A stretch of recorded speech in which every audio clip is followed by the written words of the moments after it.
I forgot to mute myself for a second. Hope you're all doing well. Look at me. I'm awake at a normal hour, and I'm streaming a video game when it's daylight outside. I know, it's impossible. It's impossible. It's impossible.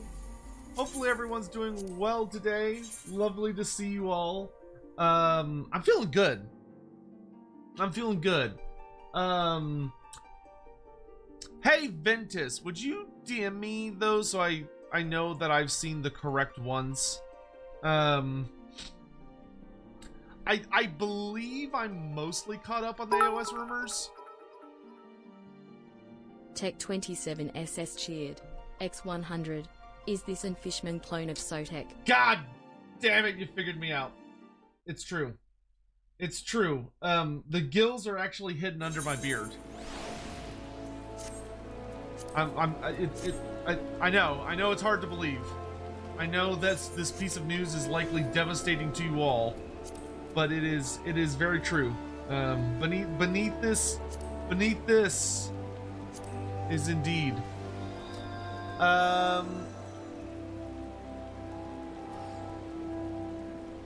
Oh, okay, Bart, that sounds good. Are you doing anything right now?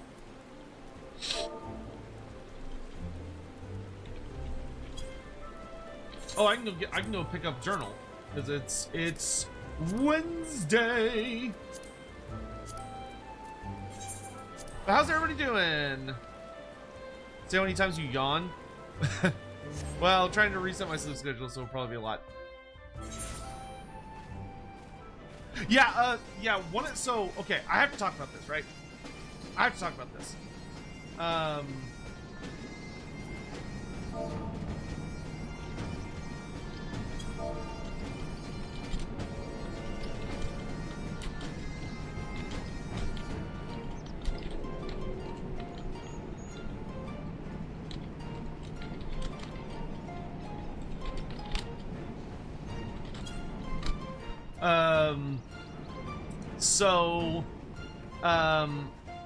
Got the 40K crew, the thumbnail. Thank you, Hawk. I appreciate that. What are they doing today?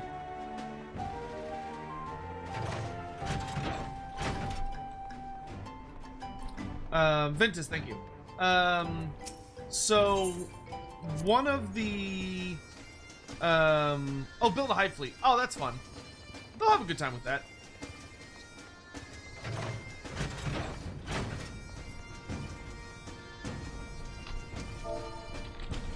Anyone want to do daily dungeons? And then journal. And maybe Mog. What's scam?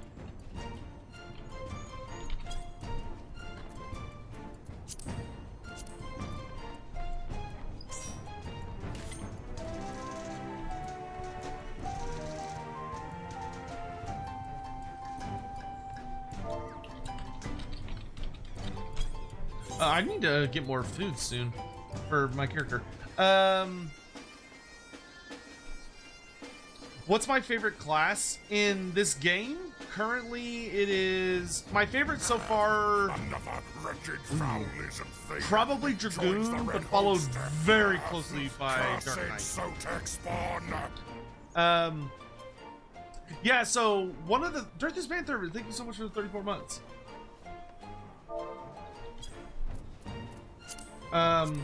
One of the things that I found really interesting. So talking rumors for a minute. One of the things that I found super fascinating was that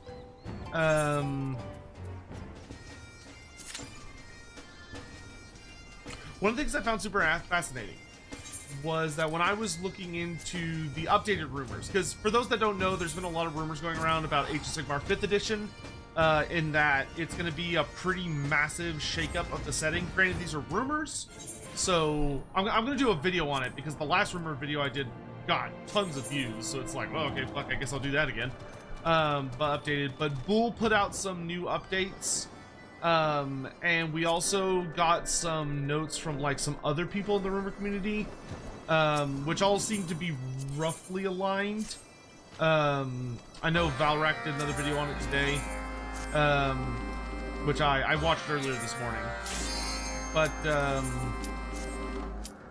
it's interesting to me, the whole thing, of that one of the proposed factions that's apparently coming to AOS, which I don't know how they're going to have all these new AOS factions. Like, AOS already has a ton of factions. So it seems insane to me that they're, like, apparently planning to add, like, 2 or 3 more human factions, where it's like, oh, there's a kind of Grand Cathay faction that is an evil faction. Like, they're not a good guy faction, apparently. They're a bad guy faction. So they're like Chaos or something. And then there's like a oh my lord. There's like a whole thing about but the one that really caught my attention, I'm trying to talk and play here at the same time, is one of the factions they were talking about is basically the Naga of Koresh.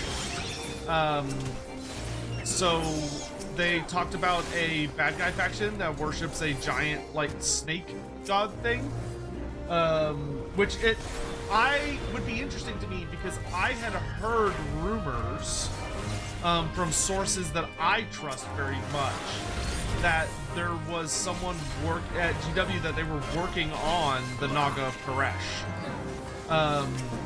And one of the things that would be really interesting is I could not see them making a bunch of more factions for AOS when these rumors are also claiming that people's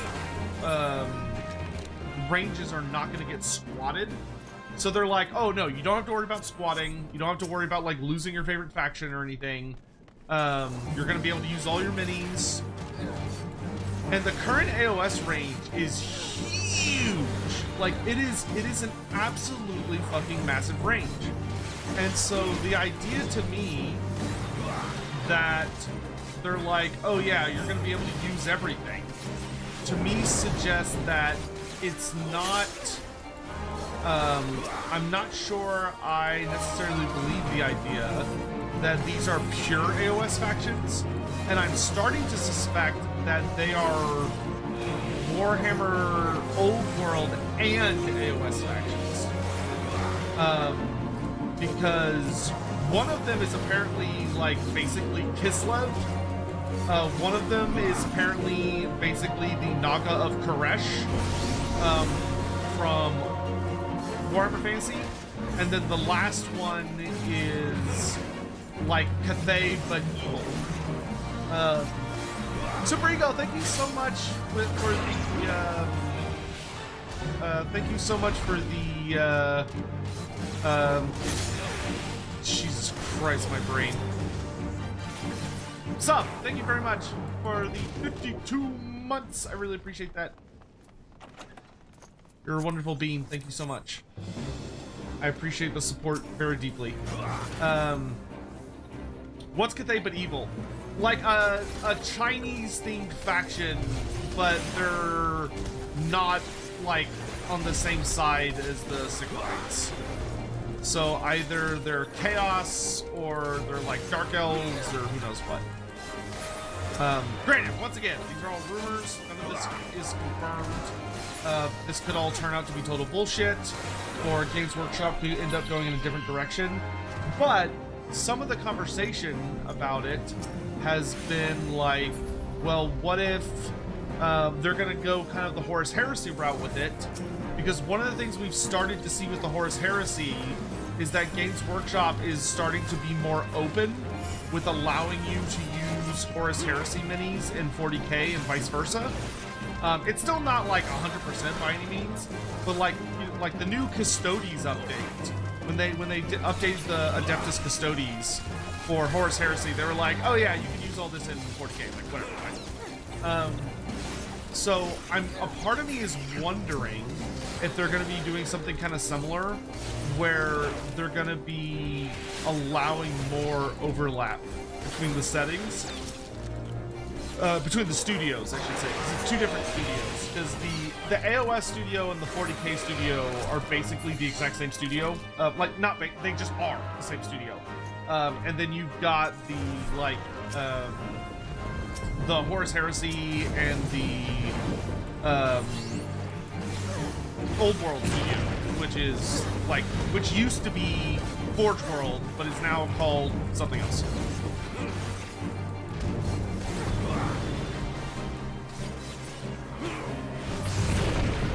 Yeah, I also saw, so something that I like, so once again, rumors are rumors, yada, yada, yada, yada.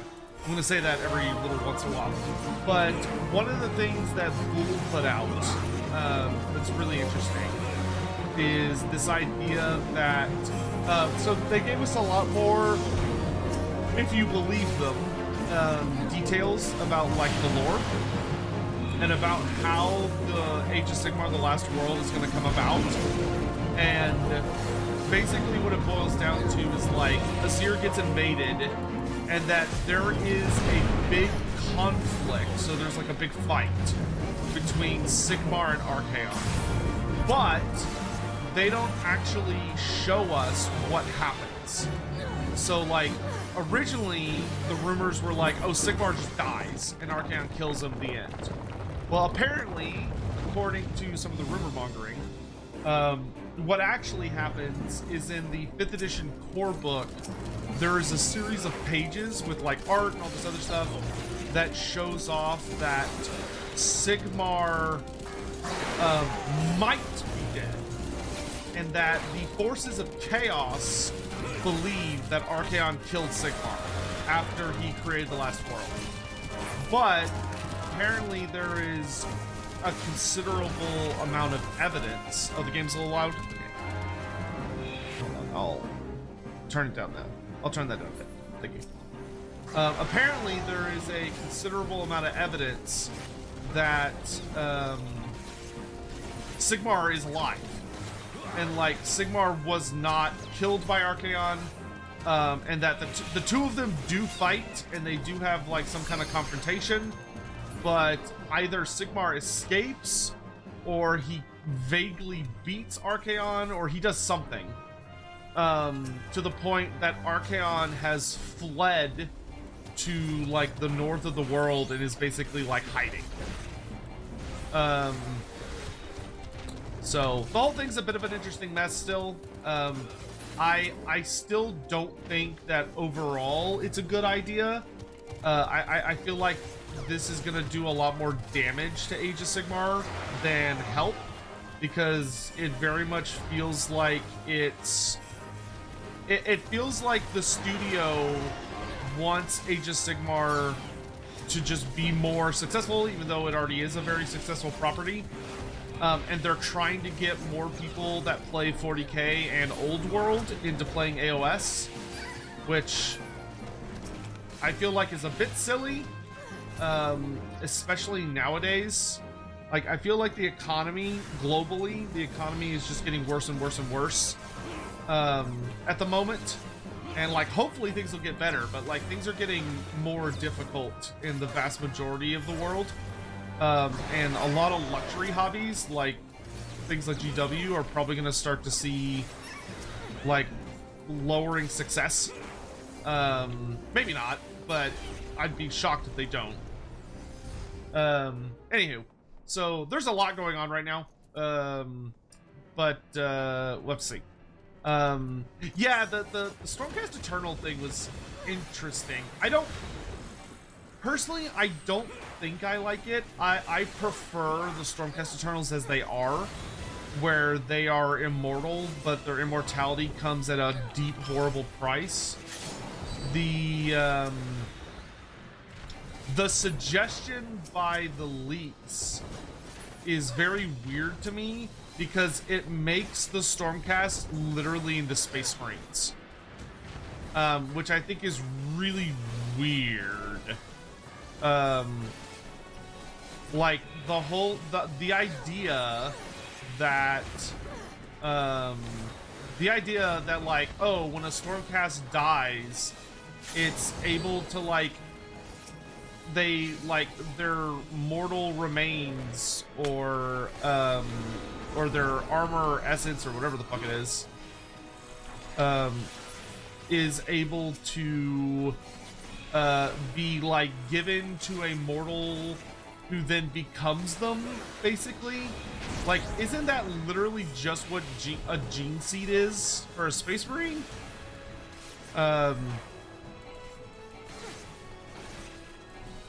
Like, I feel like the biggest thing that a lot of people don't like about Stormcast Eternals is that it reminds them too much of Space Marines, and this feels like the apparent solution someone came up with was to make them even more like Space Marines. But I guess it kind of depends. Like, it almost makes me think of the fucking it almost makes me think of like Space King, right? Where like they like put the globules into someone and it just immediately resurrects that guy and like brings them back with all their memories and everything intact.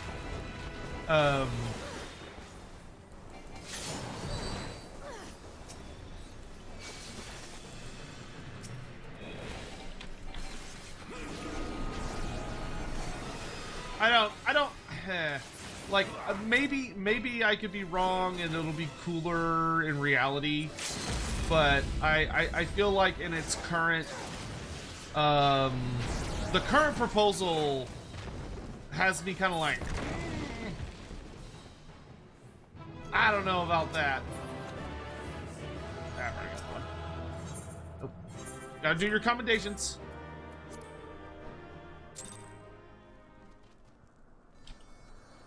So, like, you know, we'll see what happens, but I'm a little like, I don't know about that. I really think that the current Space Marines are a very, very unique, fascinating concept on, like, immortality. Like, and the dilemma that people face. Oh, that was instant. Okay. And, like, being chosen by Sigmar to become these divine immortal warriors, whether they wanted to or not, and the fact that Sigmar takes a lot of people's agency from them, which leaves them with like this horrible,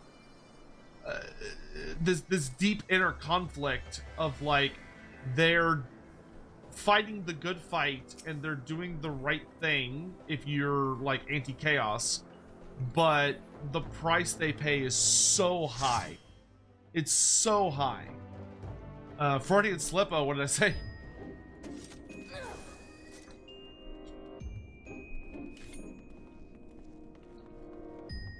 Like, it makes Sigmar so gray that I love it.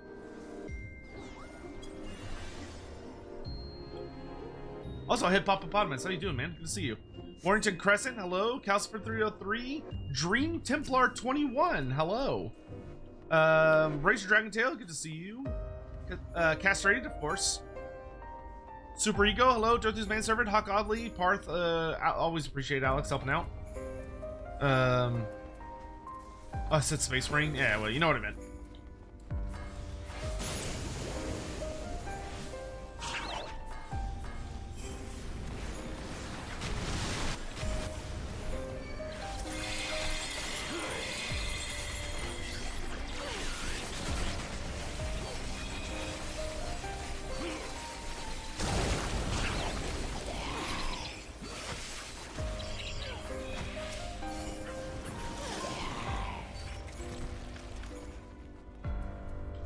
Oh, I didn't eat food. Whoops.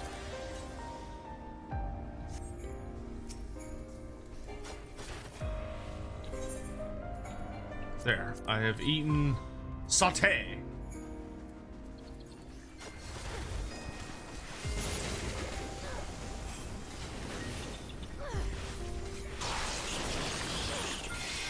Sean DeWolf, good to see you. No, I meant Dakarius hadn't eaten. I have eaten.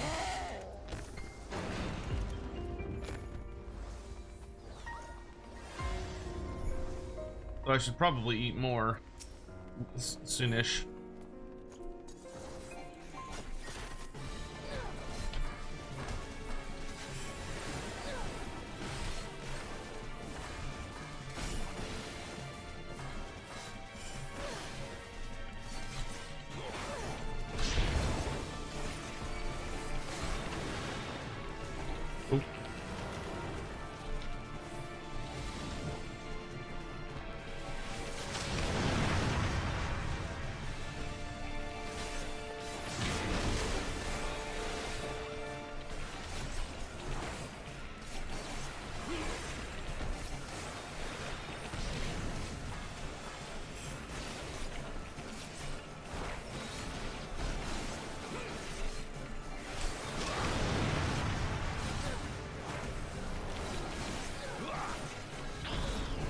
Don't eat my friend, that's very rude.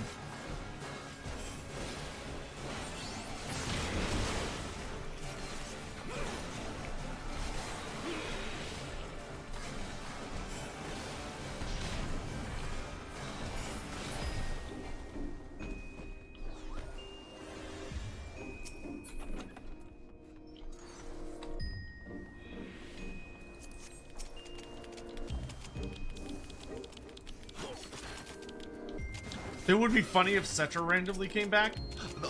So speaking of Cetra, in a lot of the like rumors that have been talking about like AOS and stuff, like some of the very reliable folks, there has been a lot of discussion about Cetra the Imperishable, Cetra getting a new miniature,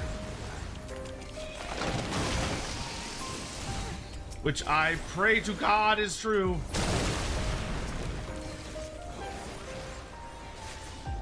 I want a new Cetra mini so bad.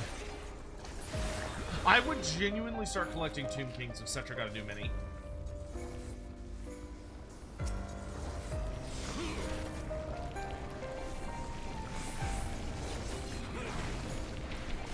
No, but the square base. Yeah, for like old world. Like an old world Cetra.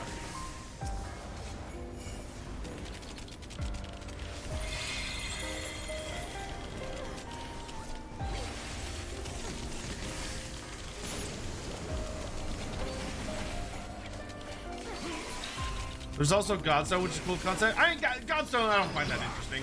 Godstone's literally just fucking, oh, that's a mimic.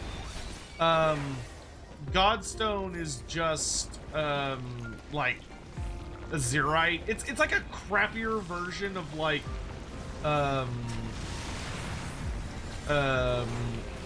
fucking,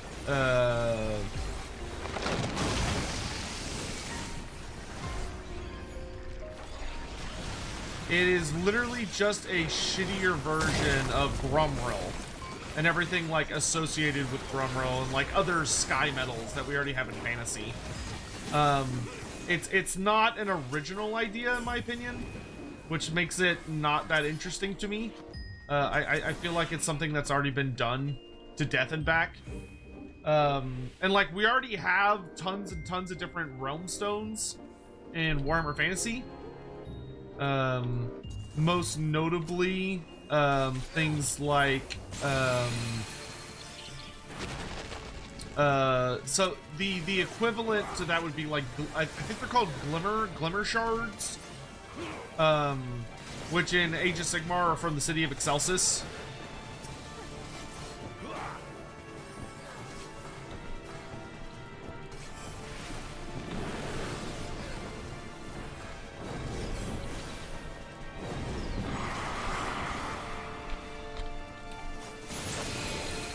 God, this guy's annoying.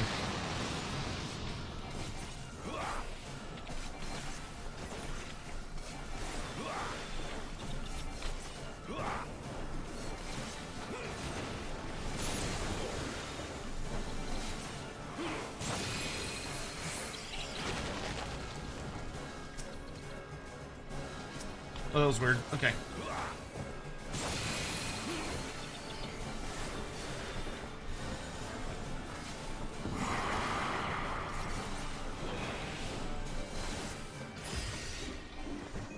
Our healer's getting ate for breakfast.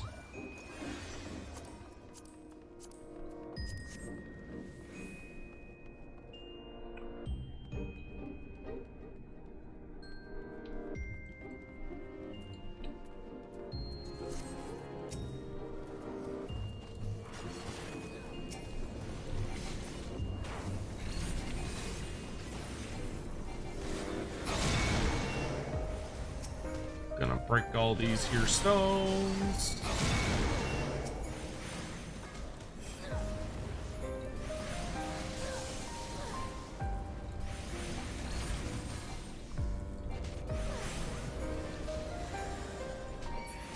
Oh, something got me.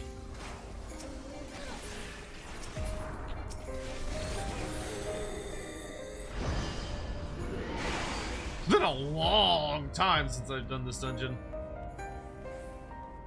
Okay, I'm not gonna touch that chest because it's probably a mimic. Of course it's not a mimic. When Hawk does it, it's not a mimic. When I do it, it is a mimic. It's bullshit. It's not fair.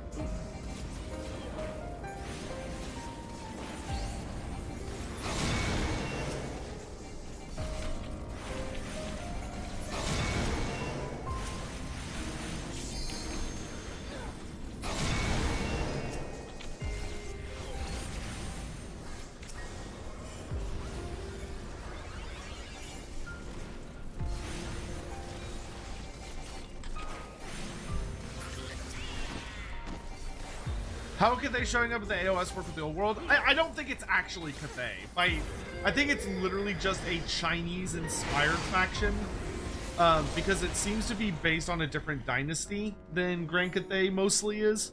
And it's also apparently a villainous faction, not a good guy faction. So it's probably not actually related to Cathay in any way other than maybe aesthetic. If you believe the rumors. Which once again, you know, your mileage may vary.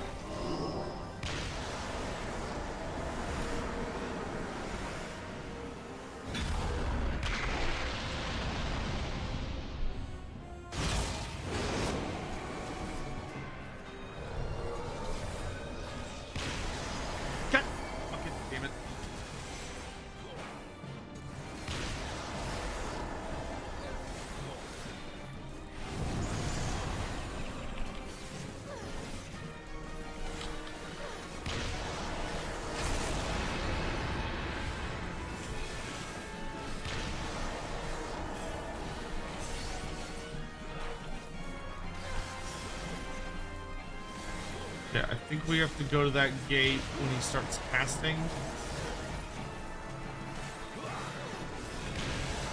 This, like, big fuck you spell.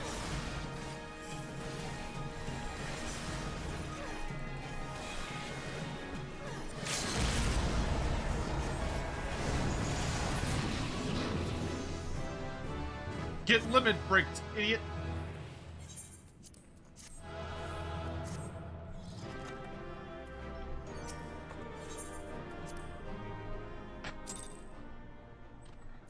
That healer was very fond of exploding themselves. Which, I guess, like, who am I to judge, but...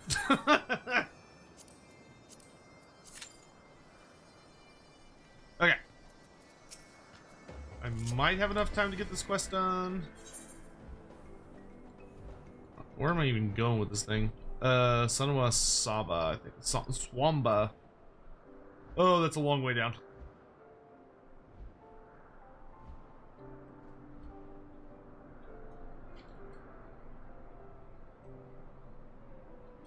Apparently, Sotek is drawn to mimics. That's not a surprise.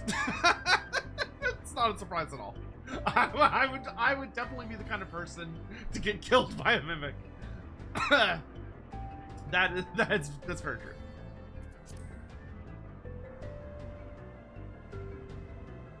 Maybe it's one of the dragon kids turning evil and joining Koresh-like faction. Maybe Li Dao had enough to join the Naga. I really hope that's not the case. Like, I feel like that would be so weird if they were like, oh, it is Cathay, but they're evil now. That would be skipping over so much world building and like storytelling.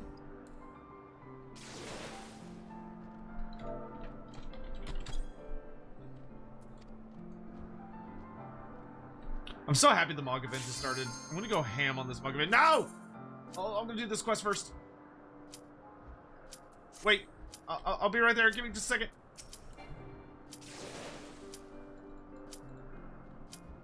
Ooh, hurry up, hurry up, hurry up, hurry up. Oh, 25 more seconds. Hurry up.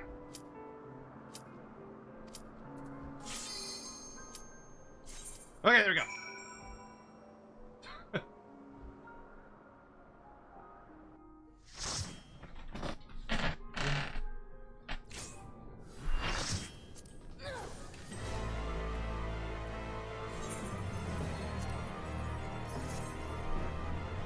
Sephiroth.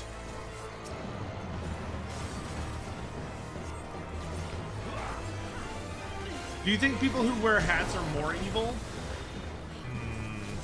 Probably. That sounds reasonable to me.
Cockma nuts. All right, there we go.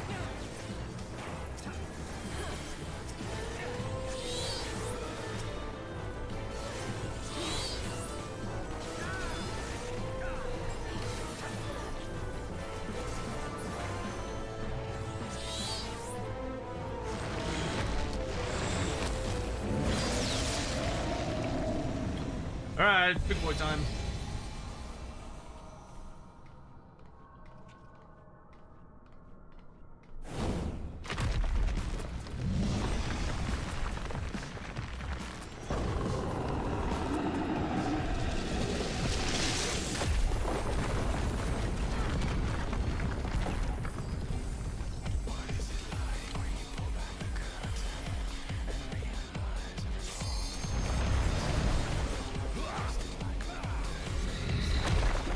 Whoops. Ha!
Ah!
Sephiroth's fun. That's a fun fight.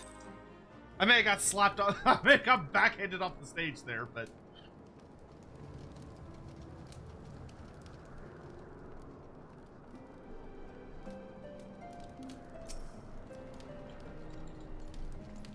Alright, do this real fast.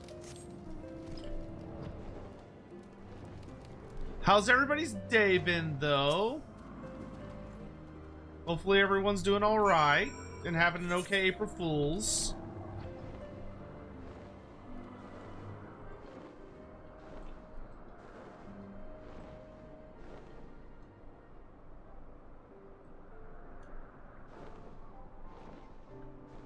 No idea what's going on here.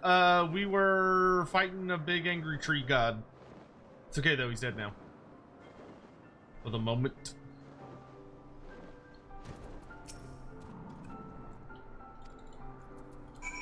Now I'm doing my Vanu dailies real quick.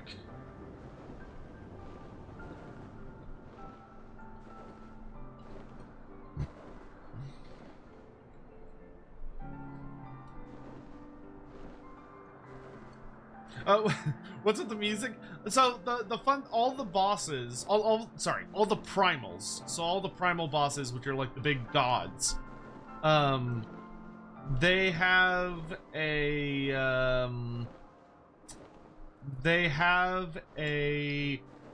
band that's made up of the like actual developers. Like they're all devs on the band, and they sing a custom song for each of the primals. So like Sephiroth has his own song, just like Ifrit does, and Garuda, and all this other stuff. So they I think they perform the music for, I don't know if they do it for every boss, but they do it for some of the bosses, which is the very, like, to my understanding, that's the very rock sounding group. Yeah, they're not all the same genre. They'll have different ones. Oops. Yeah.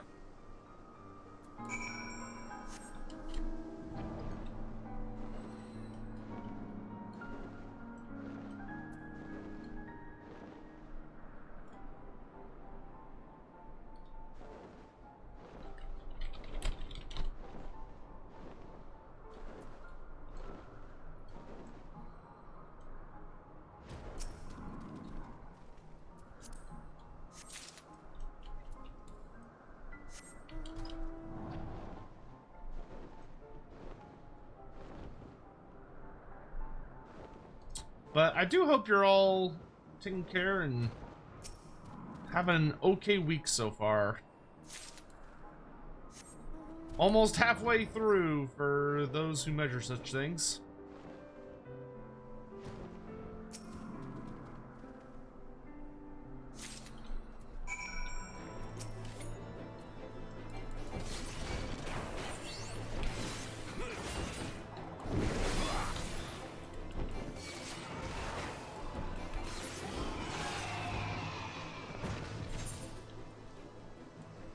Here we go.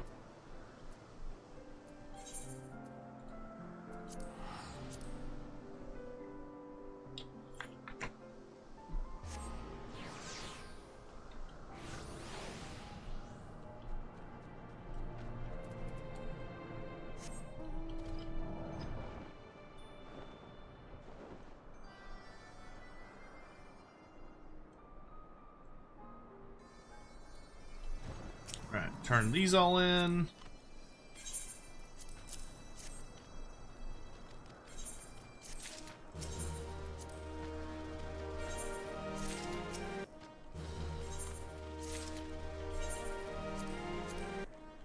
Ah, we're so close to being done with them. Let's do...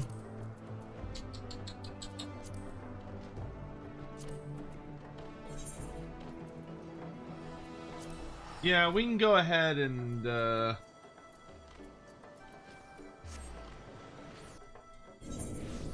that's not where I wanted to go. There we go. I don't have to come here anymore. Haha.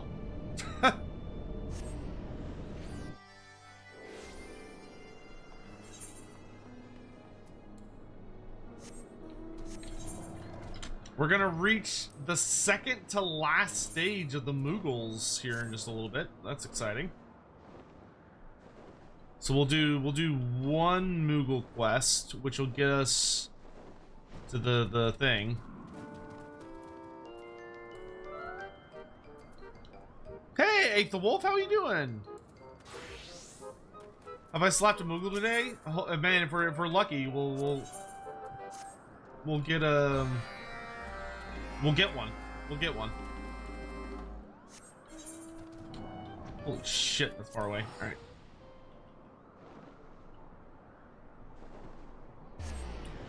Now it's time for Dorfort. I mean, we're constructing and building things. We're fortifying locations. I haven't met the dwarfs yet, though. Apparently, there's dwarfs in the next expansion. We're not gonna meet them for a long time, probably, but they are out there.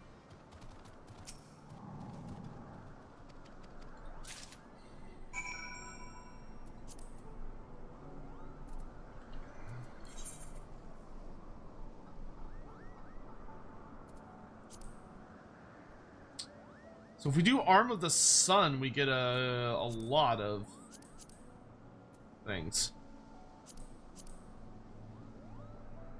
I did play Mahjong for a mini-mog challenge. Treasure dungeons? I don't even remember if I don't know if I've even unlocked treasure dungeons. As a concept. Moogle gathering tool component.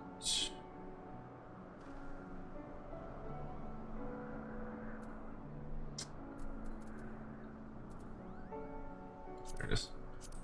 They do not need to be fancy. Do I enjoy colony management games? Not really. No, I have dig. I can dig. I had to do... I don't remember what I did treasures for, but I know I've done treasures because I remember the storyline. Like I could do treasure maps.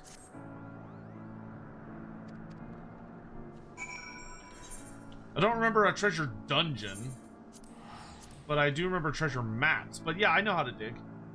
I just don't have it on this skill tree for some reason.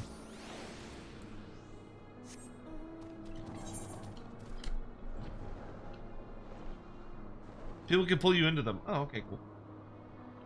You get a ton of rewards apparently if you enter a treasure dungeon via a teleportation portal 5 times.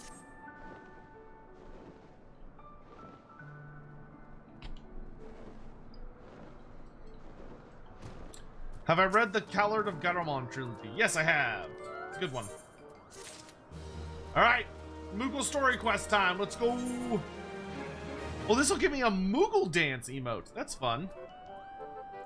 All right, let's go. Dakarius, I'm glad you're here, Kupo.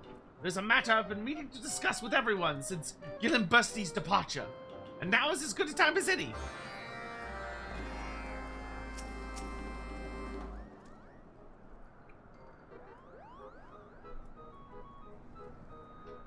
We are all gathered, it would seem. Now, my dear Mogson, what was it you...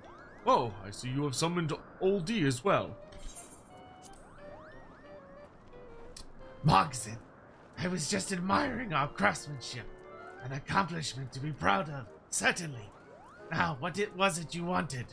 Are we to help plan the celebration? The celebration, yes. Now that the statue is complete, there is naught to do but to ensure the statue stays polished. It is time for a well-deserved rest. Do you not agree, my dear Mogson? No, not at all, Kupo. With all due respect, Terrison, our work is far from complete. I believe you know this already. You were there when Gillenbursty saw the statue. I was there as well, Mogson. Did Gillenbursty not grant us leave to remain in Barlays? We could not have asked for more. Mogek and Mogmul have already begun preparations for a feast. You'll need to look past his words, Oldie. Didn't you find his reaction strange? He seemed thoroughly unimpressed by our efforts. Something is amiss, I'm certain. I cannot be content to leave the statue in its current state. I'll not rest until it's perfect, not only in Gillenbusty's eyes, but in mine as well. Well said, my dear Mogson, well said. I knew you would not be satisfied with mediocrity. Truly, your growth as a crafter has been not short of astounding. You truly are an inspiration.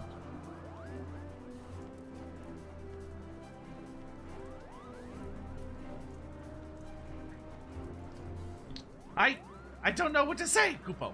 Thank you. So that means you agree with me, yes? Then as we have many times before, let's work together to find out what's wrong. We've already come this far. Just a little bit further, we can enjoy the satisfaction of seeing our work complete at last. Why is that tiny flying cat talking? Moogles, dude. Moogle's gonna Moogle. But how are we to know where the fault lies? The possibilities are endless. Well, I believe we did well by casting dragon and man as the subjects. Perhaps the composition of the figures was not to his liking. If we had made such a fundamental error, I doubt he would suffer the statue to remain. No, must be something else. Something we're not seeing. Let us take a different tact and ask ourselves why Gillenbusty demanded the statue be built in the first place. Why was it so important to him? I had wondered that myself. I know little of Gillenbusty besides the fact that he is much older than brother. He is quite reclusive, although I've been told he was not always that way. And we only know him by his demands. Oh, Dean, surely there are other dragons that are friendly with him. Perhaps I could offer insight into his motives. Perhaps. It might serve us best to speak with the other ancient dragons. Are there any you could introduce us to, Oldie? Of course. There's Vidrofnir, who I happen to count among my many friends. Perhaps we could also try visiting Vidofnir, though I'm not certain she would grant us audience.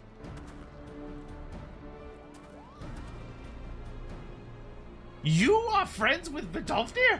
Why, you're just full of surprises, Kupo. Our next step is settled.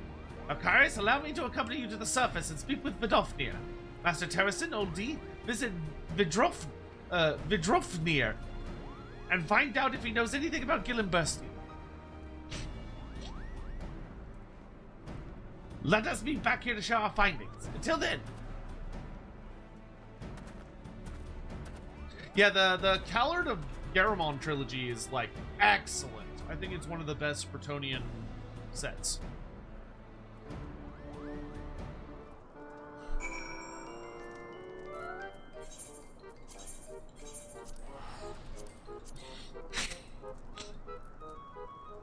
You said many times AOS has so many factions you can't see them adding more, but keep in mind if Old World gets Koresh, in Nippon, Araby, Southlands, Mono Gods will also get... Yeah, I mean, you're not wrong.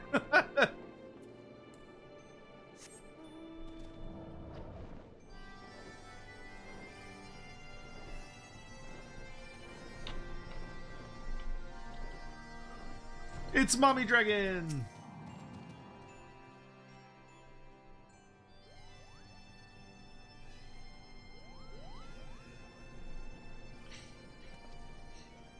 Well met, warrior of warriors. And what brings you and yours to Annex Shrine today?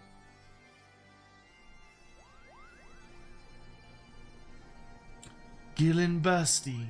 Yes, I know him. For many moons did he labor to build the very plaza you now endeavor to repair. Gillenbursty helped to build Barlays? Then why would he raise it to the ground? For brothers robbed of a mother's love, 'twas bitter reminder and testament to man's ancient sin, of Ratatoska's sacrifice upon the altar of mortal greed. Old wounds are slow to heal, and mayhap his discontent is rooted in the past. Look to the plaza's ruins, if you would know more.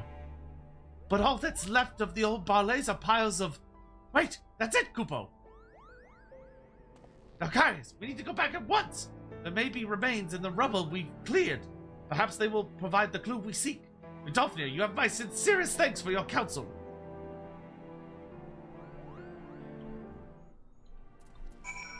I love the Dolphnia. Mommy Dragon is the best.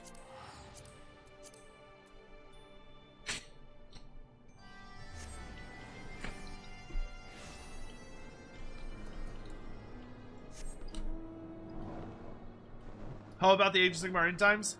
I mean, they're not really the end times because it's not the end of the setting. It's just a shakeup, but it does look very dramatic.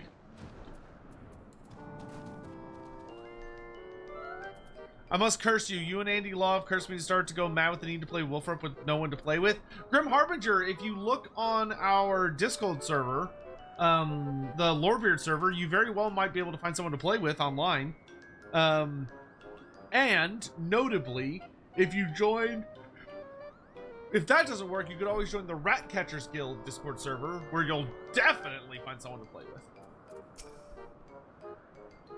Here's where we keep the stones that are unfit for reuse, Kupo. O.D. Terrison, are you looking for remnants of the old plaza too? Indeed we are. The Drofnir. Actually, it's it'd be Vidderfolnir. Vittervolnir only offered as much information as he deemed necessary, a quality that comes with age. It was clear, however, that the pieces of old Barlays may hold the answer we seek. We had much the same experience. Well, there's nothing for it but to dig, Kupo.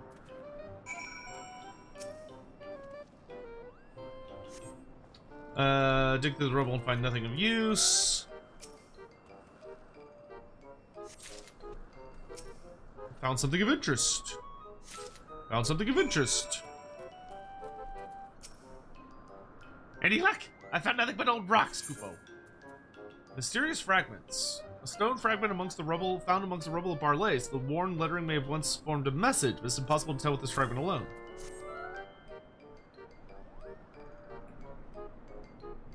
What is this? This looks like the writing of the landlord, Kupo. Alas, I can't read it. What does it say, Dalkarius?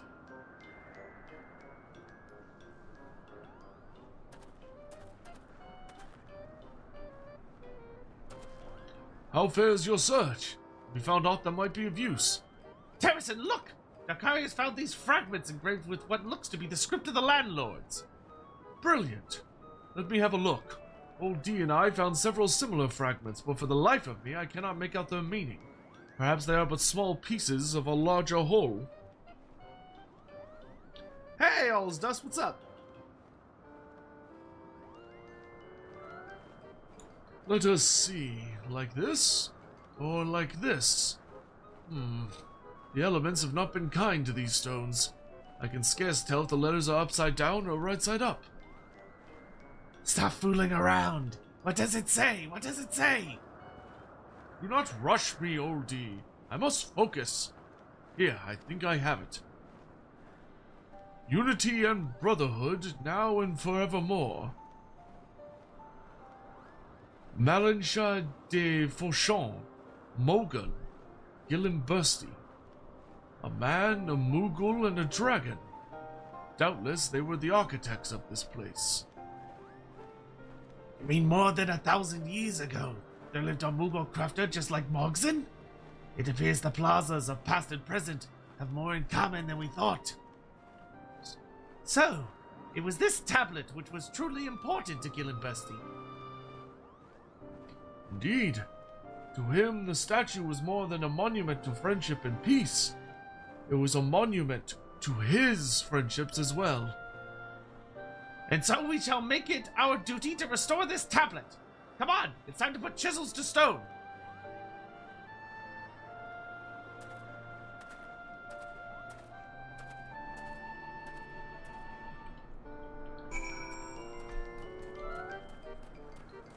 What does that sound French? Because the names and languages and stuff that they used for Jesus Christ, for Ishgard is very, very French. The Mogmander's first commission will soon be complete. That is, if you would entertain one final request. The tablet must shine brightly, that all who view the names engraved upon it might remember forever. I would task you with preparing materials for polishing. Lastly, I would like to thank you for your support, not only on behalf of the Mogbenders, but all the Mog home Moogles. If not for you and Terrason, Barles would still be nothing but dust and rubble. Once more, we trust in your steady hand. I know you will impress. Yeah, yes, the Ishgardian Elizin, which are like the elf guys. They're very French. Mogmul will give you any supplies you need. Once your masterpiece is finished, hand it to Terrason and we can complete our work. What will I do, you ask? Let's just say I have one final trick to play. A parting trick, if you will. I'll be getting it ready while you do your crafting. Ah, that look in your eyes. You can't wait to find out what it is, can you? Worry not. I assure you it will be my best one yet.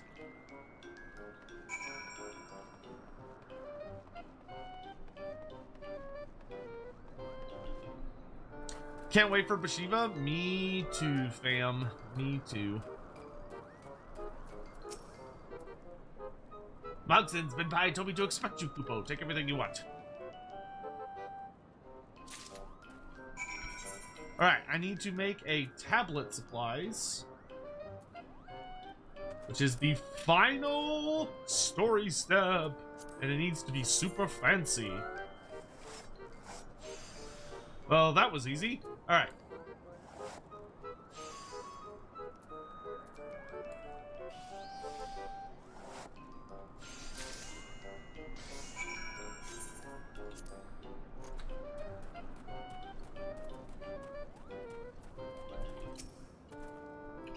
Have you completed Mogzin's request? Ah, to think, this may be the last time I gaze upon your work. It has been an honor, my friend.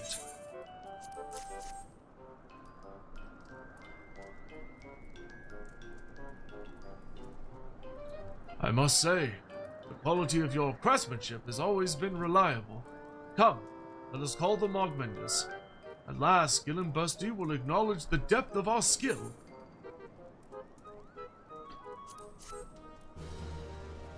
We did it!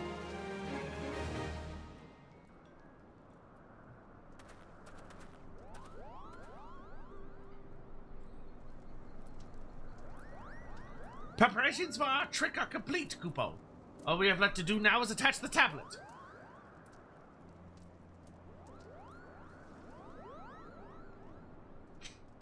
Wonder what he means by trick.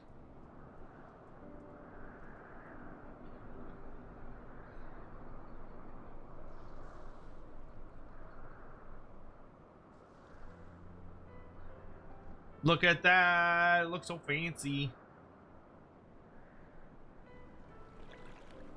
Unity and Brotherhood, now and forevermore. Mogzin, Dalkari Sadracia, Terrasin de Zemal, Old D, Malanche de Fauchon, Morgan, and Gillenbursty.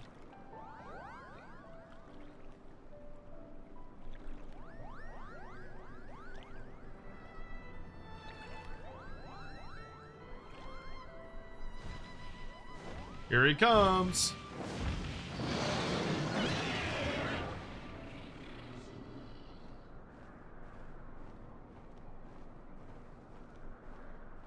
Way off and OD were insistent I come. I pray it is worth my time.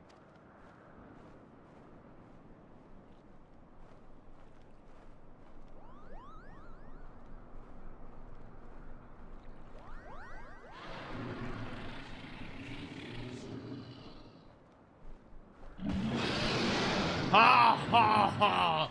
Very good. Very good. I remember the day we finished building. I remember Mogun's indignant protests. Where is the Moogle statue? You make me so mad, Kupo. And so on. It would seem his wish is now fulfilled. I take it everything meets with your satisfaction, even the Moogle statue.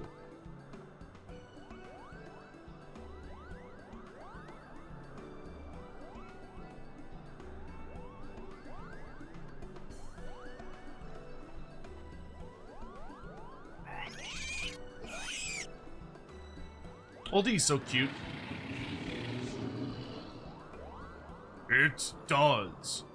You have my blessing and my thanks. I shall keep the skies of Barley safe to prove my words true. Well, no one's gonna fucking vandalize that park. A dude's just gonna live next to it. Did you hear that, Goopo? Get it, Bestie approves! Get it, Bestie approves! Finally, through will, determination, and perseverance, the Mogbenders have completed their first major project.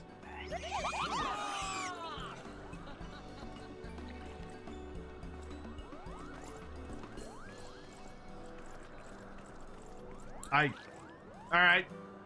Have they been practicing that?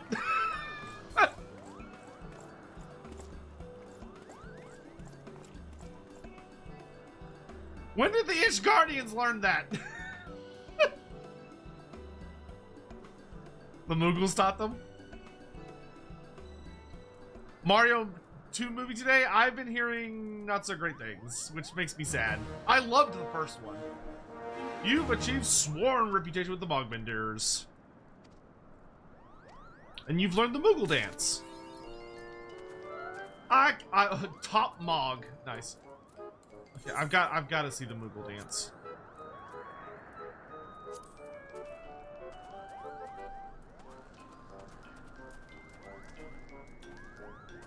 That is a dance. That does technically qualify as a dance. All right, then I can do 2 more of these.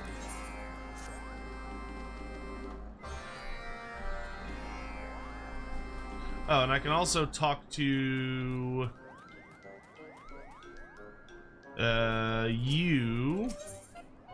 to purchase items, and I can get oh wait, no. I get a wind-up dragonet? Yo!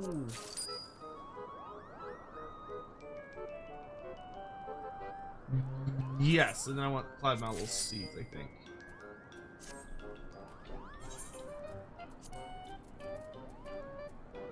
Let's go!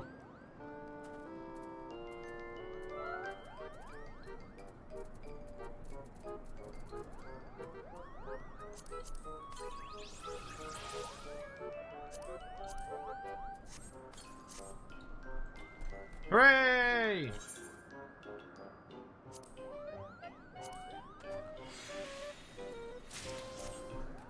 You get better jewelry for my crafting. Okay, so now we have Minion Guide. Prince of Animos.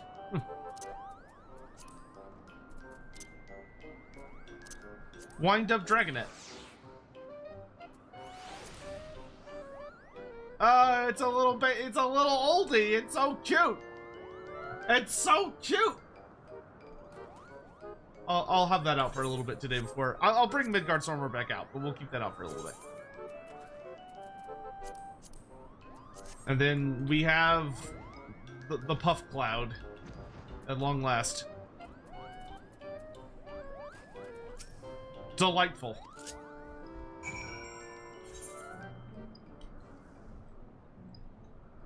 Alright, and now we just gotta get it to the final tier, which is obscenely massive, but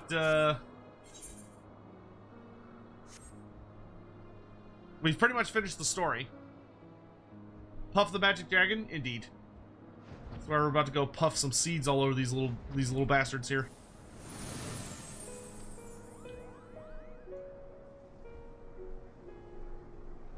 Yeah, from what I understand, it seems like the movie is very, very rushed. Which is a shame, because they didn't need to rush it. Like, I feel like everyone was already really, really sold on, like, the Mario universe. So it really feels like they should have just taken their time with it. I don't know why they stuffed so much into one movie. But granted, I haven't seen it yet. I intend to go see it sometime very, very soon. Maybe this weekend or something. But, because I want to see it. But, ooh, I found, A rank. A rank sighted.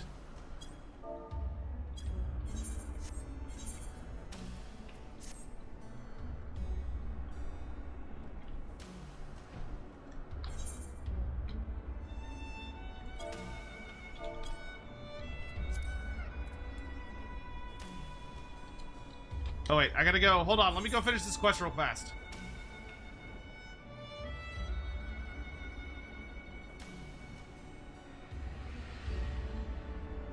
Let me go seed these Moogles real quick. Meow. Meow. Hail Mary. Yeah, I do want to see Hail Mary as well. Hail Mary looks like a lot of fun. I wonder if I could convince my mother to go see that. My mom likes sci-fi movies, so I think she'd enjoy that. She don't watch them like crazy often, but I think she generally likes them.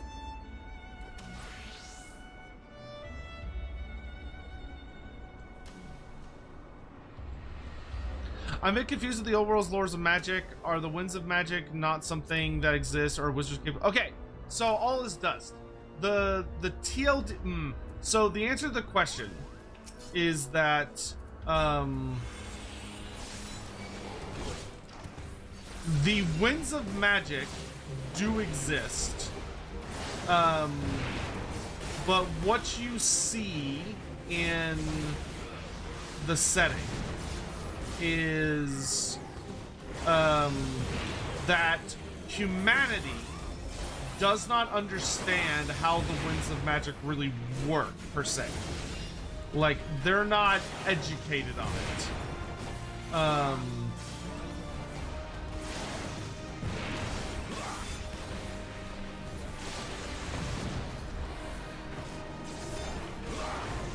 So, for instance, the vast majority of wizards do not know how to isolate the wind of Gyran, or life magic, from the other winds, and therefore to purely cast life magic. Because the whole thing with Teclis, where Teclis like teaches humanity how to use the winds safely, that has not happened yet. Ooh, I think I'm... Oh, yeah, I'm getting pretty full on poetics. I need to buy stuff.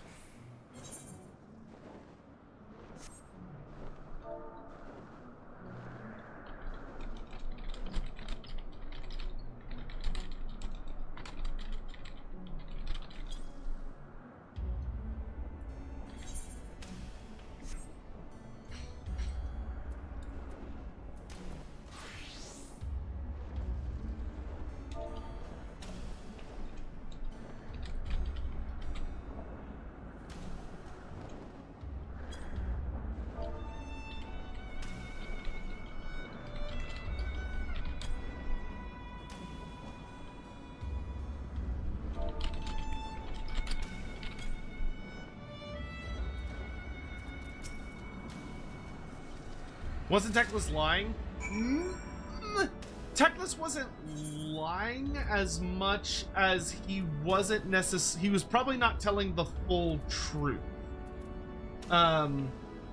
Most of what Teclis said is correct. Like the whole wielding multiple winds of magic. So like, basically the humanity in the old world, all of the lores of magic you are seeing is basically like dirty magic. So like those are all lores of magic that are legit and real, but it's like instead of someone knowing how to refine the process and pull out all of the little like the best, truest, most pure pieces of all the little components, instead you're just sort of like grabbing a fistful and making do with what you get. So all of the wizards are wielding these like very dangerous, muddy forms of magic that come with their own problems.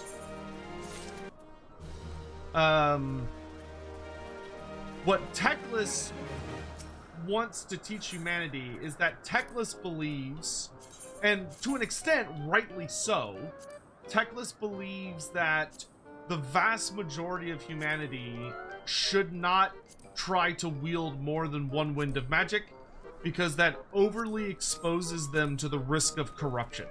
It's kind of like you wouldn't want someone to work with an overly radioactive material, because if they work with too much of a radioactive material, that will start to poison them, and start to make them like sick and all that stuff, even though it's providing them like a lot of energy or a lot of power.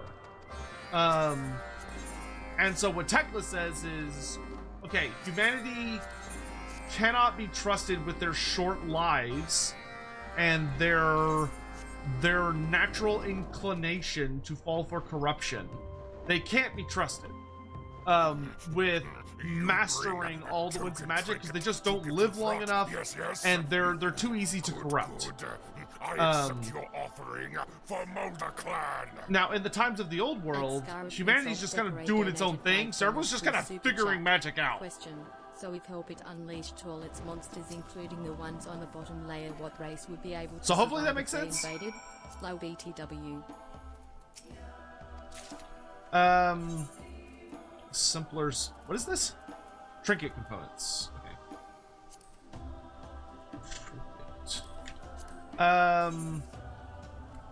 Skara, thank you so much for the super chat. It's good to see you, dude. How are you today? Hopefully you're having a lovely one.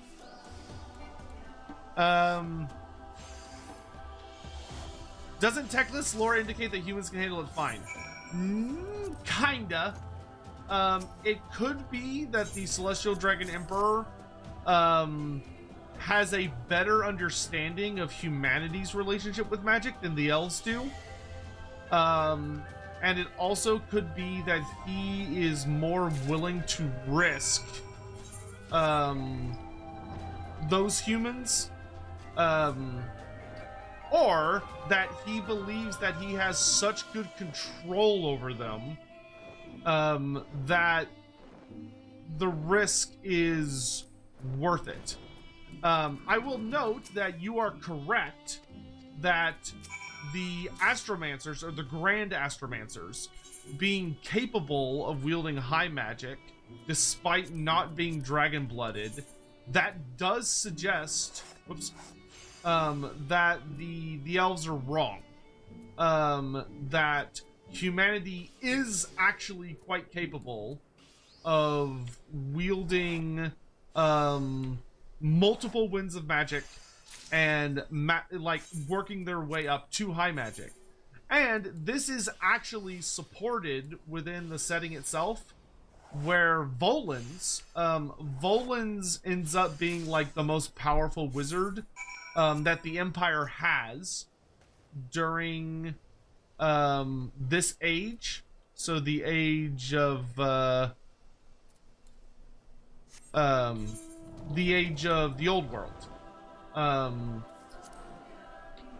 And one of the things that was always very strange was the idea for those of us that were like reading the lore and studying and all that stuff to be like, okay, so some lore says that Volans is capable of like understanding high magic, perhaps even using high magic, but it was always like a matter of debate on whether he could actually use it. The big thing was that it was undeniable that he was capable of understanding it, but using it, not so much. But the new lore suggests that no, Volans almost certainly could use it. And it's likely due to like the propaganda of Teclis in the colleges that knowledge of him being able to do so was suppressed. And of course this opens a whole new can of worms on why didn't Teclis tell the truth? Now of course it's a bit of a can of worms.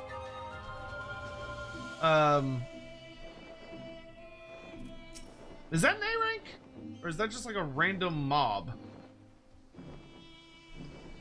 No, it's a random mob. Okay. I had to look at it for a second. So anyway, hopefully, what we don't know, and it's because like the old world is retconning a lot of things. Like the old world's changing a ton of lore. So the old world's like, oh yeah, no, there are totally humans that can, wield high magic. And it's like, oh shit, okay, well that's like a huge change, because according to like the older lore, like according to every single piece of lore in like the last 3 editions at least of Warhammer Fantasy, they all concurred on the idea that humans could not wield high magic. Just couldn't. Like, period. End of story. Like, even powerful chaos sorcerers like Egram von Horseman were incapable of wielding high magic. Which honestly doesn't make a lot of sense, to be honest.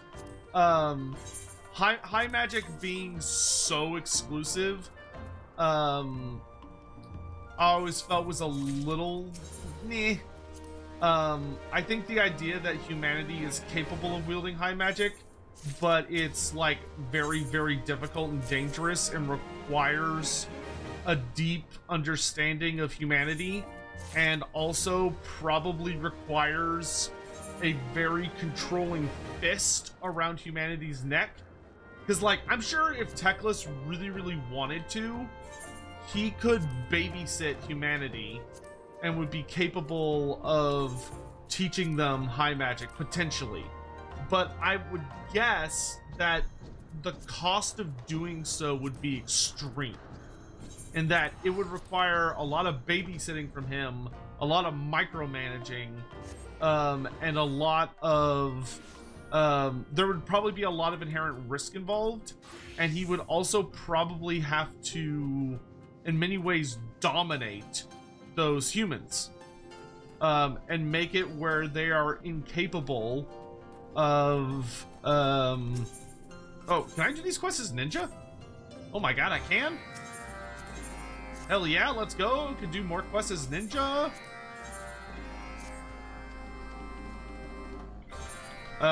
Okay, and 15, 30, 45. I literally have the exact right amount of tomestones to go ahead and do these.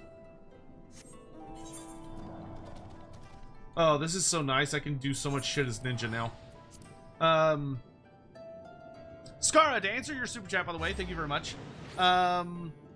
If help it unleash all its monsters, including the ones on the bottom layer, what race would be able to survive if they invaded?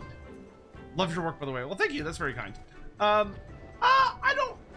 If Hell Pit were to dump everything out of Hell Pit, I do not think there would be any notable race that would be in extreme danger. I think, like, if Hell Pit emptied everything that it had, I think, and just dumped it outside, I think it is likely that the Kislev would suffer immensely. There would be a big, horrible war between these monstrous abominations and Kislev, and it's likely that a lot of places would become horrible, but Kislev would survive. I think a couple of many of the northern forts would fall. I think there is a decent chance that like Prague might fall. However, I do think that like Kislev City would stand.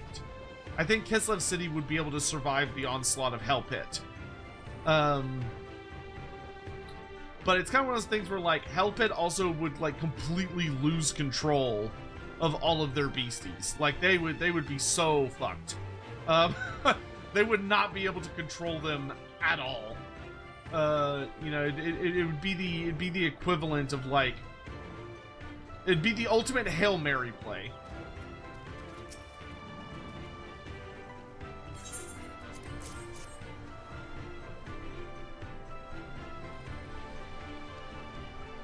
But I don't think there'd be any race, like an entire species. I don't think any species would be in danger. Like, I think Kislev would have kind of a bad time. And I think a good amount of, like, I think Norska, like, if anything, they would just kind of fold into Norska, but there'd probably be a lot of ugliness in Norska. There'd be a lot of ugliness in Kislev. There'd be a lot of ugliness in the Northern Empire.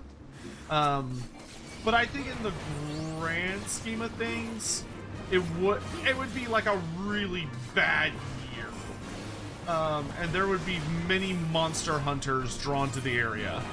But other than that, I don't think it would be the end of days.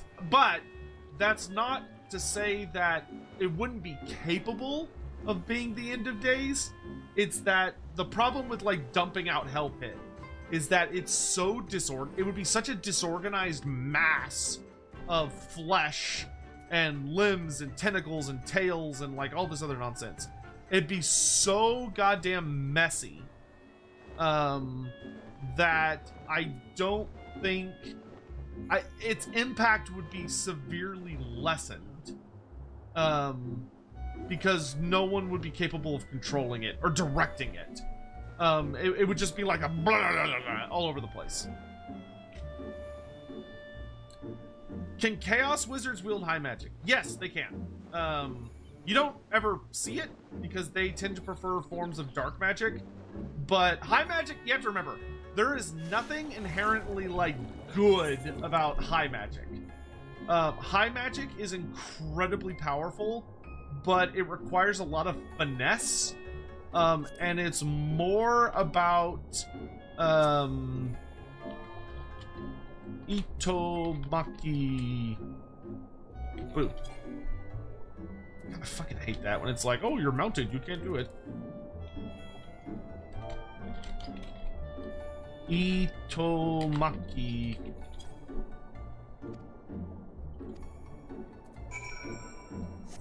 Okay.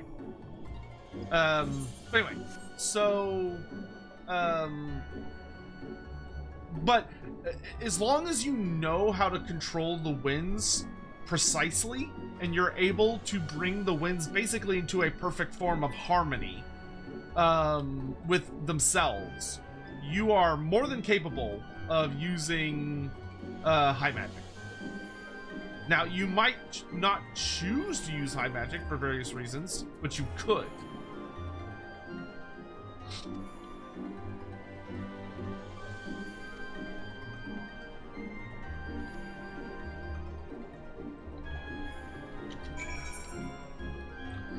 Like, I would be willing to bet, like, you know, Kairos Fate Weaver can wield high magic.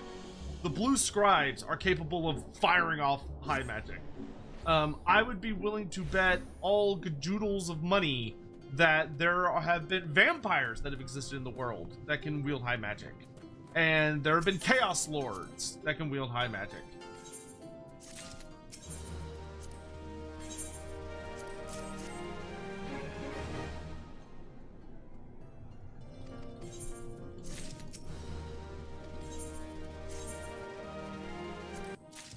Okay, now, where to spend tomes for 70? Alamigo?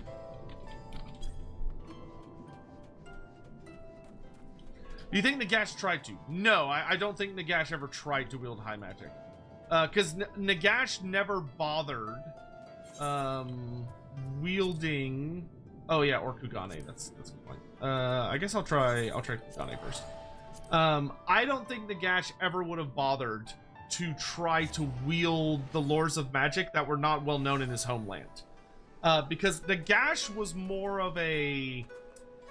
Nagash is much more of a figure who focused to learn the deepest, darkest secrets of very specific things instead of learning everything, you know? So instead of being like, I'm gonna master all 8 winds of magic, Nagash said, I'm going to become an unrivaled nightmare of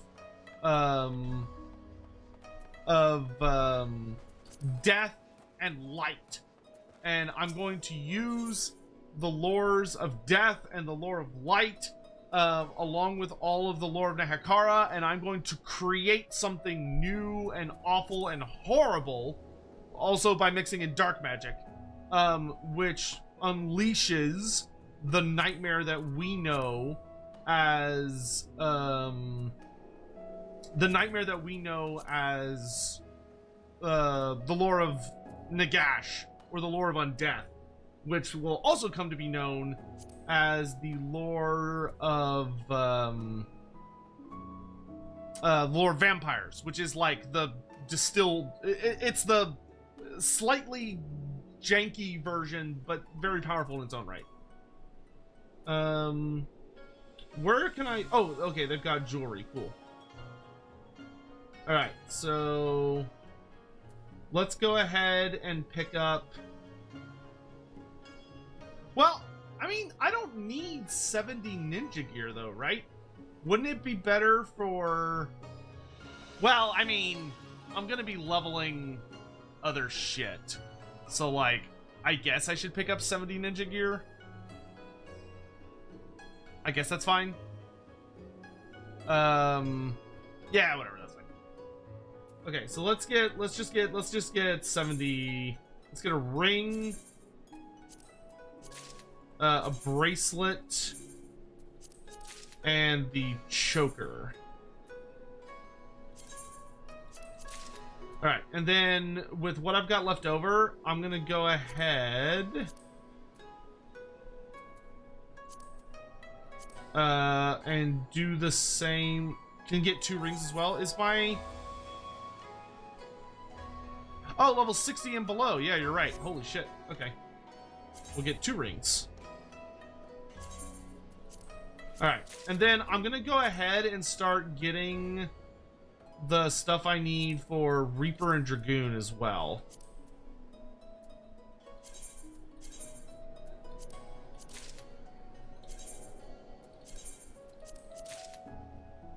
Oh, I'm not gonna have enough. That's okay though. We're gonna get a lot more soon. Alright. And that way, actually, when I switch over to Dragoon, I can immediately put on better gear. Yo, let's go. But that'll be nice for when I do Reaper, which is what I'm gonna main for Shadowbringers. Okay. Okay. Journal time?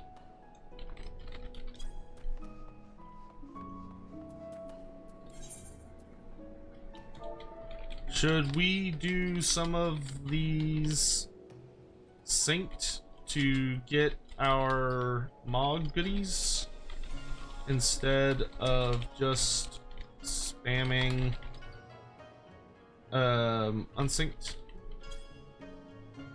Because we could do like, because like the weekly objective is Arm of the Sun, so we could do Arm of the Sun unsynced or synced.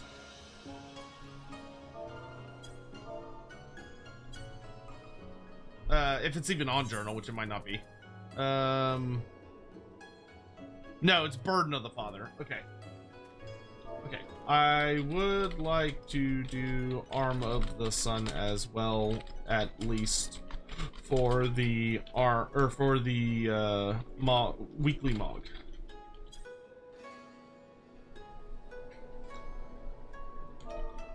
Cool. Does anyone else want to come play with us, by the way? Okay, so let's do unsynced first. Let's get that out of the way first. So we're gonna start with Alexander, Burden of the Father.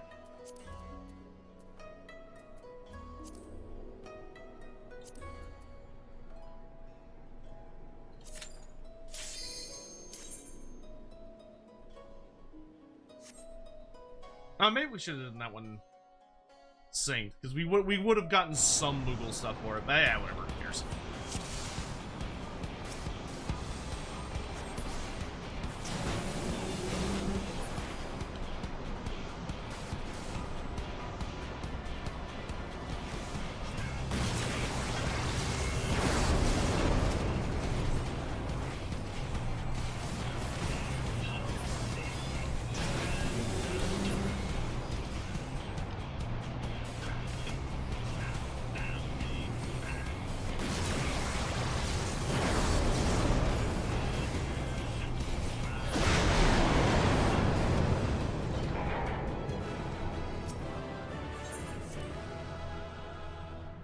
Rust and piss, idiot.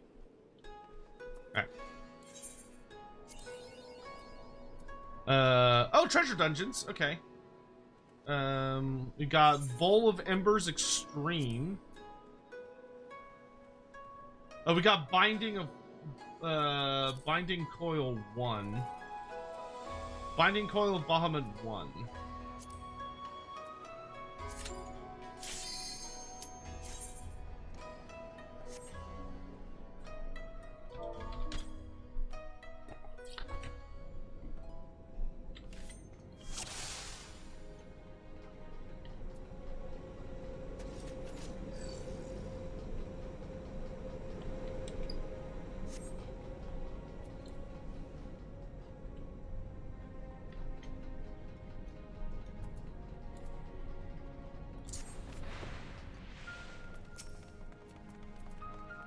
AIDS or ads.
There's the boss.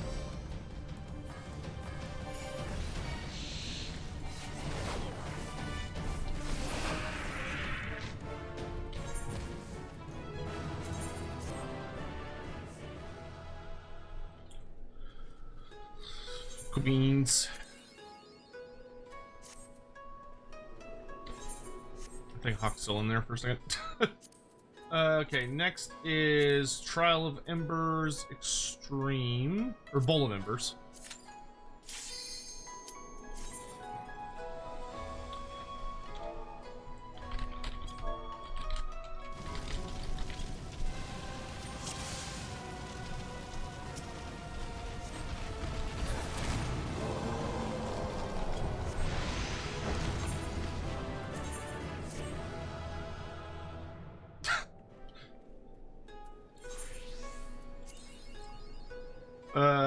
Next we've got let's go ahead and get Ultima's Bane out of the way because that one's really easy.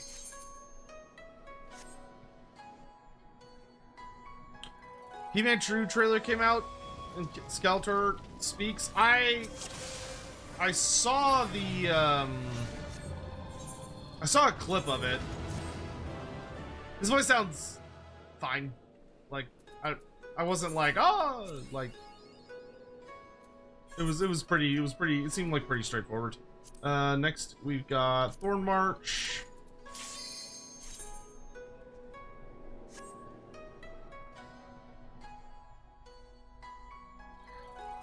Like I hope it's a good movie. I hope it's fun. Jared Leto, that dude's been striking out consistently for a hot while. Like, I don't know him personally. Well, I don't know any actor personally, actually. But, like, I'm indifferent to him being successful or not. I should shuffle.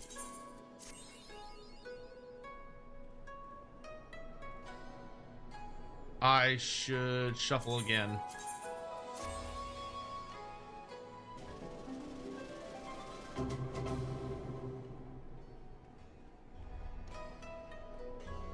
I should shuffle again.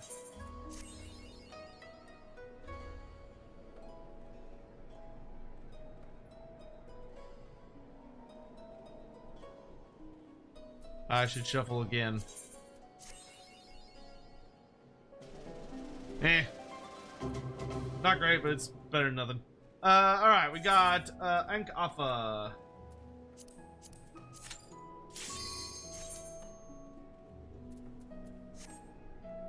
And then we could do a treasure dungeon after that.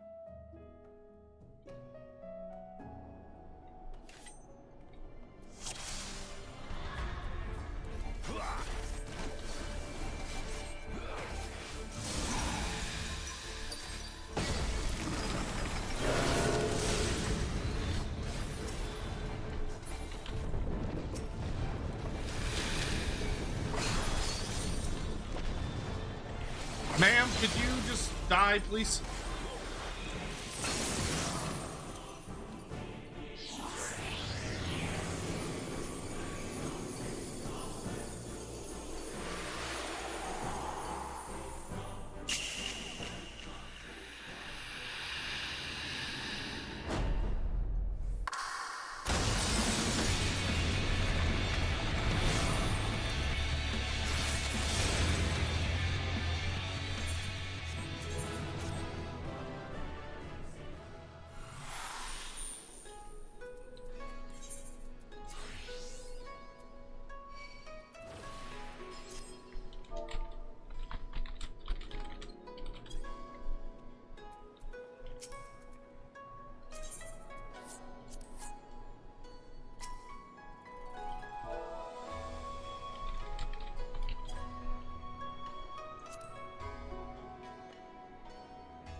Anybody else want to come with us to do treasure dungeons? Anyone else want to run treasure dungeons? I don't know if anyone else is online. I don't think so. Oh, Megan is. I don't know if they want to do it. Is there anyone in chat that wants to join us for treasure dungeon runs? It's okay if not. We're just asking because we can have up to 8 people and we only have 3 right now.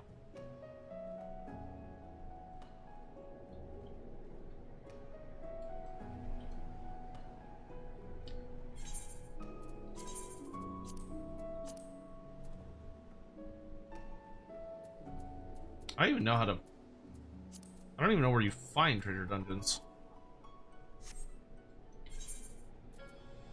Gold saucer, PvP, raids. It is random if we get it. Oh.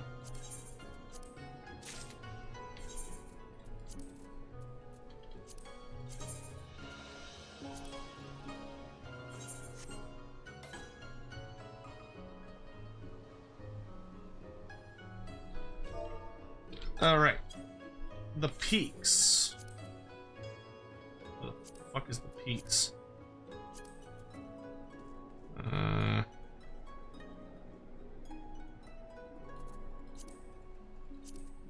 Ah, here it is. No.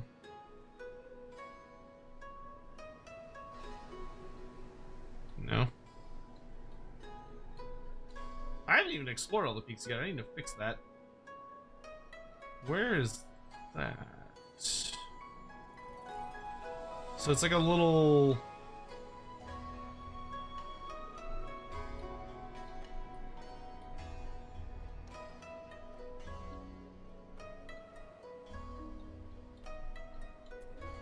Go ahead and pop over here.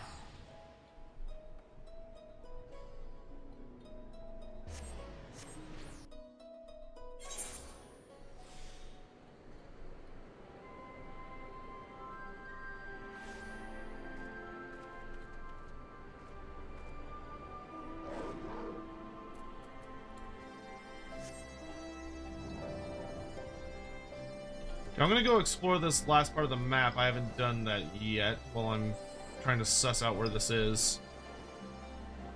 Was that it?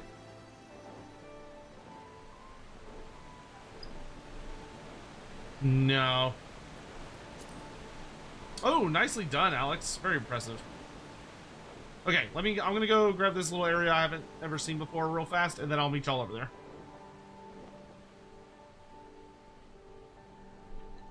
Should I switch to heals?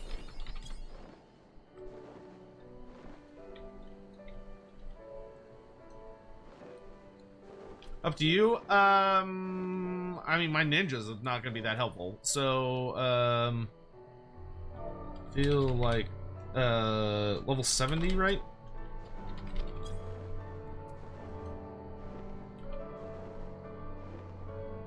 Okay, 70 plus, okay. Yeah, I'll do, oops, I got a teleport offer and I ignored it. My bad. Oh, wait, there it is.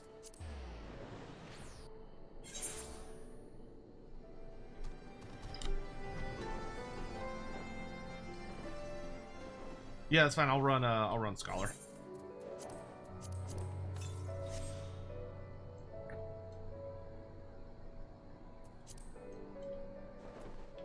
So I can get some more leveling in. Dude, Wile E. Coyote versus Acme, like everything I've seen about that movie makes it seem like it's gonna be god tier. You bring token. I got to Yes, yes. dig. Good. I accept your offering for Mulder Clan. Did I not put my dig At action on here? Of No, I didn't. February donated $5 through Super Chat. I might be playing D&D for the first time soon, so I also want Ooh. to ask, how would you make a Scarven in D&D? What Scarven job/clan would be fun as TP? I feel like that's gonna depend a lot on your. There it is. Put that over there. I feel like that's gonna depend a lot on your.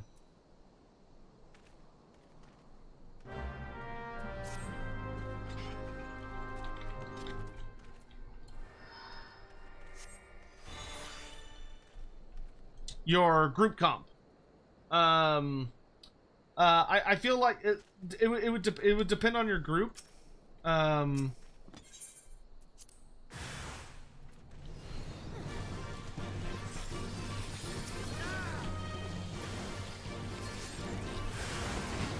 Holy moly.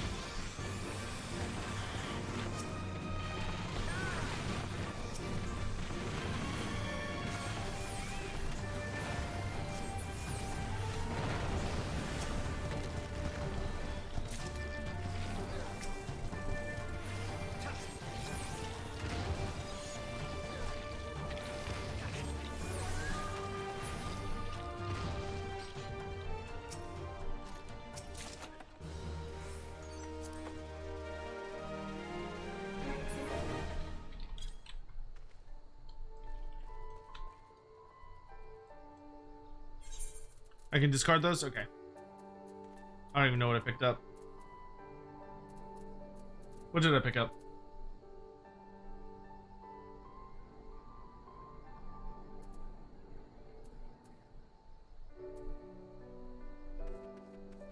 Kudzu crystals. Oh, it's just crafting shit. Okay, whatever.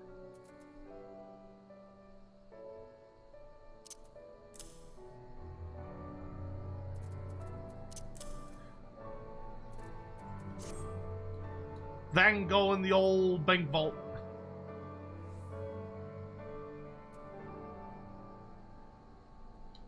The fringes. That's Corthus? No. That's Pennsylvania? Dang.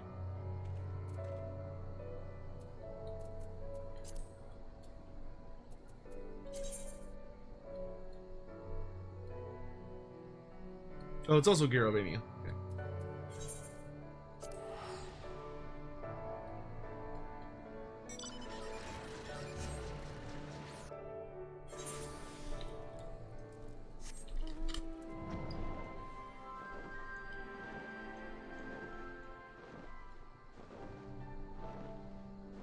Have I seen the trailers? No, Sean. Like, I'll get around to watching them, but I've been busy. I haven't had a chance to see it yet. Murder, hobo, backstabbing.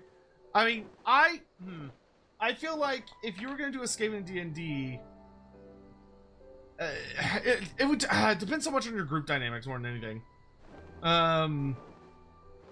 I would probably lean towards...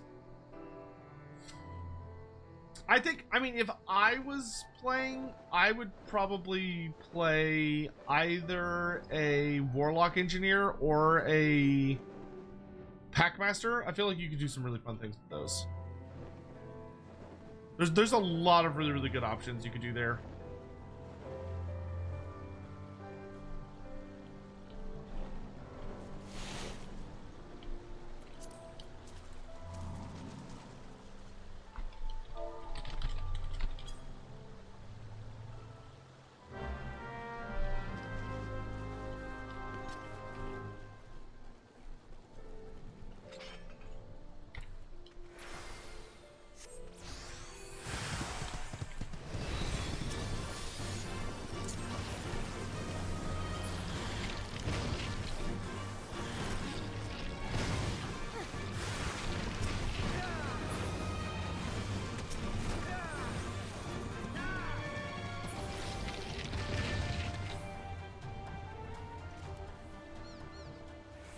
Come on, give us a portal.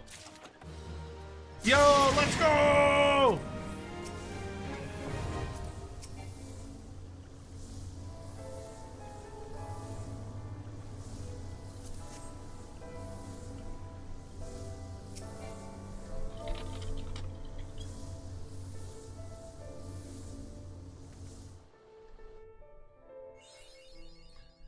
Hooray! This is my first ever treasure dungeon. Oh boy. Oh, we got a beat. We got a beat. Listen to that. Oh, you said the funniest to play. Oh no, you said funnest. Yeah, funnest I think would be like, I think for me personally, I would probably do like a Plague Priest. But I think a Warlock Engineer could be a ton of fun. Because you're basically just like a crack cocaine inventor. Shifting Sanctums. Can't read what it says. When traveling through the portal, which can appear after successful hero, you'll find an arcane sphere which must be used in unpredictable summoning. Slay the enemy that appears. Invocation rites can be performed 5 times, triggering one of several arcane runes circle around the room. Results in greater summoning. Okay, the more powerful summoning, greater rewards. Should you mistakenly call forth Atomos, however, you'll be forcibly expelled from the altar. The invocation rite may produce other unexpected results, but the only way to know for certain is to... Oh.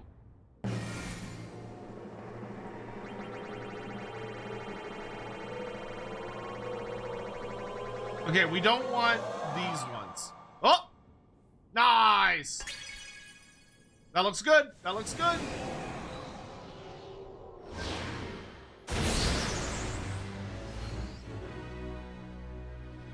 I like how it makes a triumphant sound that we have to probably fight this fucking thing. Yeah.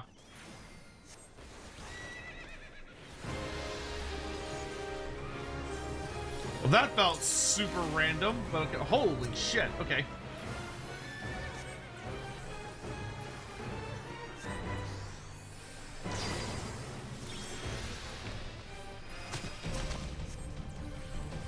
Gold Whiskers. Kill them.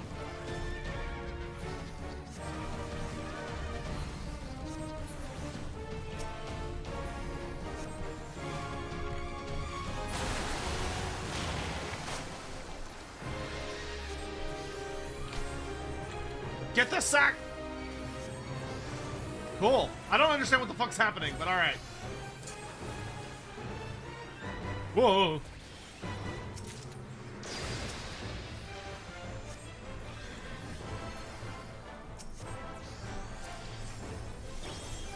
Fuck.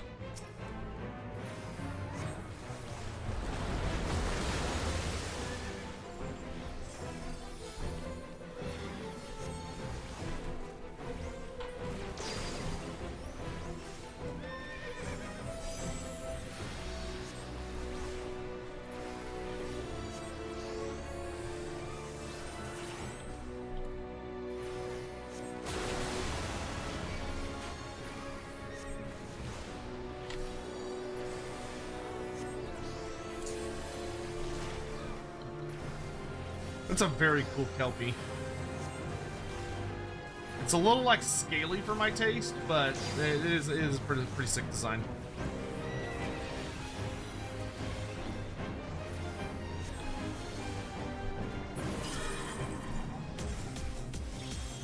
Nice.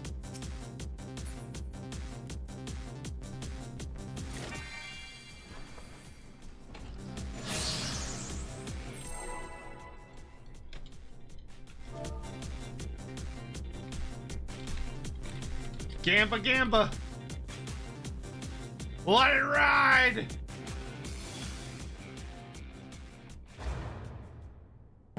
Oh, come on, red. Where's that? Good to see you. Hello, fellow No! prophet. Yeah!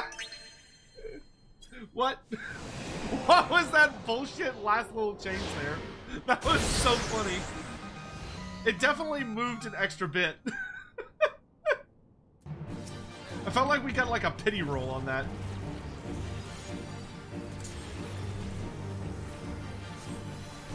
That was actually super funny. Warzak, it's good to see you. Thank you for the 6 months. Why do you think CA's not added Cetra's item? I'm literally writing a script about that right now. Like before I came live, I was just making a video about that.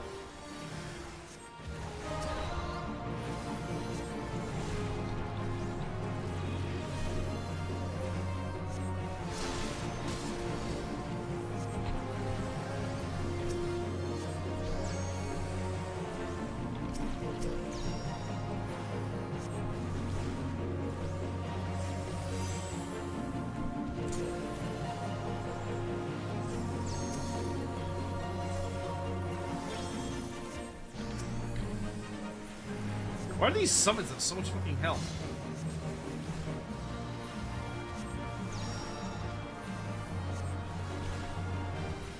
Yeah, funny enough, so when I was actually doing research for the Cetra video, I did not realize that Cetra is actually, if you want to get super technical by the way Creative Assembly does things, Cetra is not missing one item.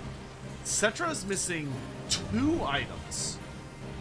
I did not realize that in the 6th edition version of Cetra the Imperishable, he actually had another item. He had a magic armor set, which was the Golden Armor of Magnificence, which the lore for it is actually kind of fucking insane. And I'm really mad that I forgot that that was a thing when me and Andy did our Lorebeards episode on Cetra. And I'm also mad that I didn't think about it when I made my Cetra the Imperishable lore video. Because in both of those videos, I didn't talk about his armor. I mean, you could argue that his armor isn't really relevant anymore because it got replaced, essentially, by the Scarab Brooch. But in Total War, they should give us both. Alright, Gamba, Gamba, Gamba, Gamba, Gamba!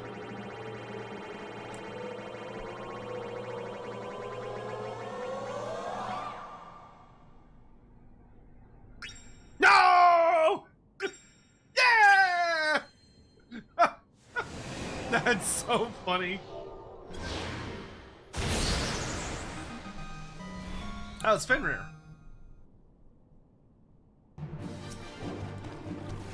Apparently his name's Hati here.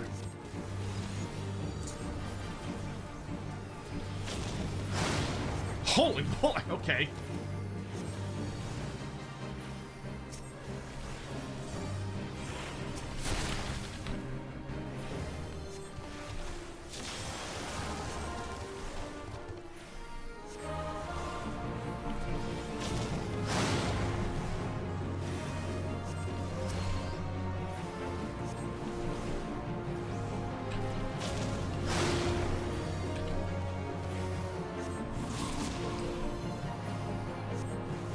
Stupid giant Oni wheel things. Gold whiskers!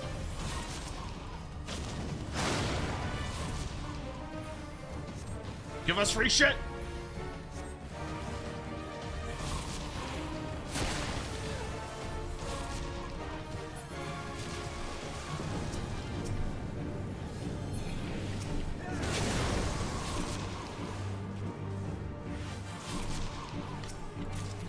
this guy like chill the fuck out for 2 seconds?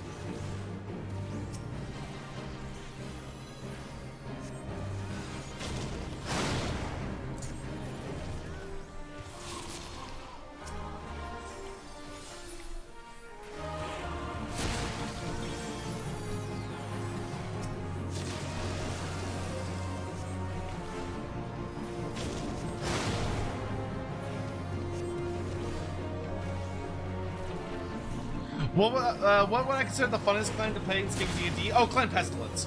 I feel like Clan Pestilence would be absolutely fucking hilarious.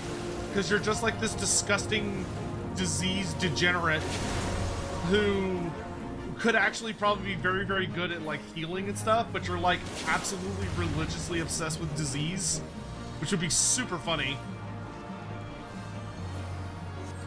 But also, like, being a greasier could also be a ton of fun.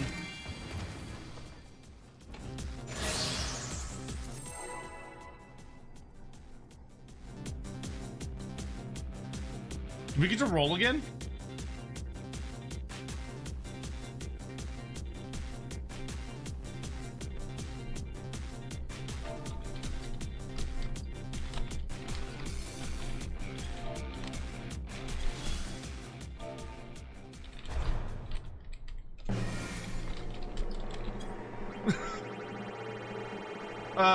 Okay, I feel like we're definitely gonna get kicked out.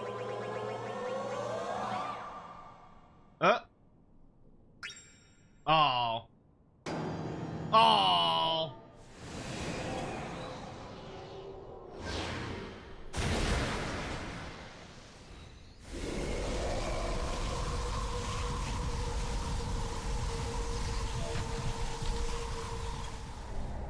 That's fun.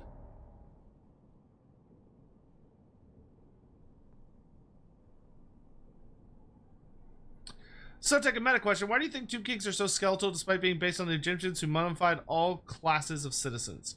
So, technically, if you want to get down to the brass tacks, all Nehekarans were supposed to be mummified.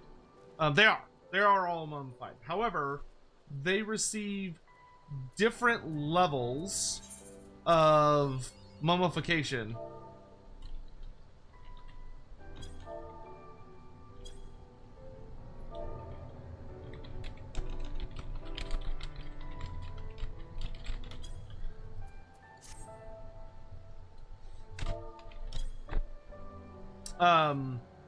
However, the big thing is that, despite them all being mummified, their levels of mummification and like the effort that went into it varied wildly depending on their status, like how wealthy they were, and how, like, you know, in good they were with the Lich Priests. So the more of just like a commoner you were, the more the least likely you are, the less care you were given, the less effort was put into your mummification, which is why like Tomb Guard are like significantly, like when you look at them, like especially from like more of a lore standpoint and stuff, they tend to look much more well preserved than your say like regular skeleton warriors. But the other thing is that the Tomb Kings have been around for a really long time, and many of the Tomb Kings, the skeletons especially, have been exposed to the elements for just really long periods of time. Like, a lot of them have been sitting around flesh-eating scarabs for thousands and thousands of years. You know, it's... Yo, let's go! It's not like they've been it's not like they're sitting in their tombs diligently being protected from the elements. You know what I mean? A lot of them are constantly out and they're exposed to the harsh sands and the flesh-shredding wind and flesh-eating scarabs and bugs and the like all sorts of just crazy shit. So they've just degraded over time.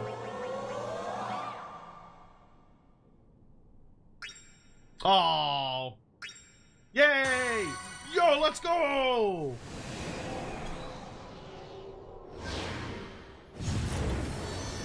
Oh, this is a big one.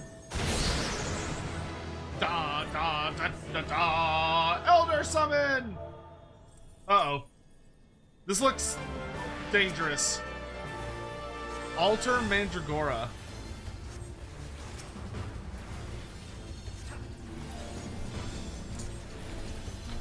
Oh, okay. Oh, wow. All right. Kill them in order 1 through 5. Okay.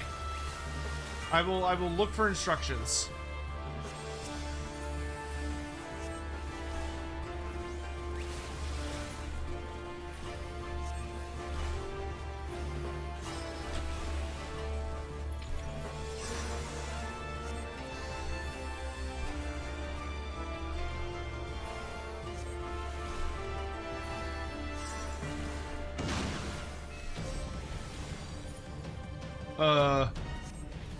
Okay, there's one. Oh, I don't like being paralyzed. Oh, shit. This paralyzed is super annoying.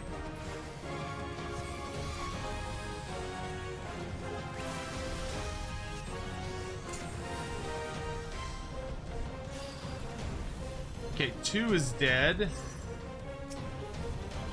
3 is dead.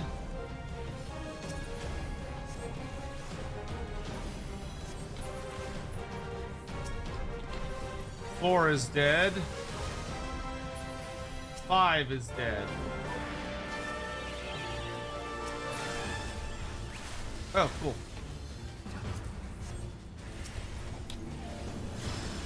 Ah!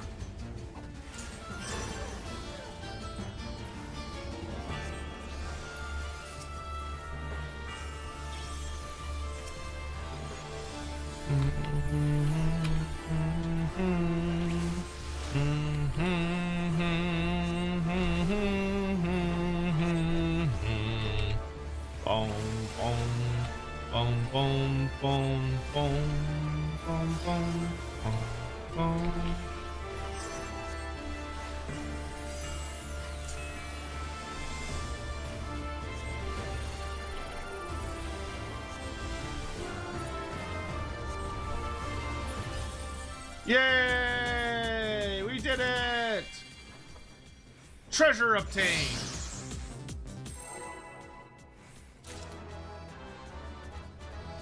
Oh, I got a flower vase.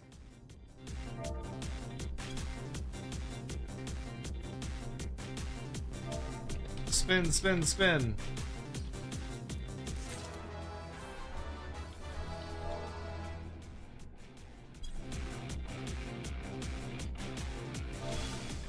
More treasure for us.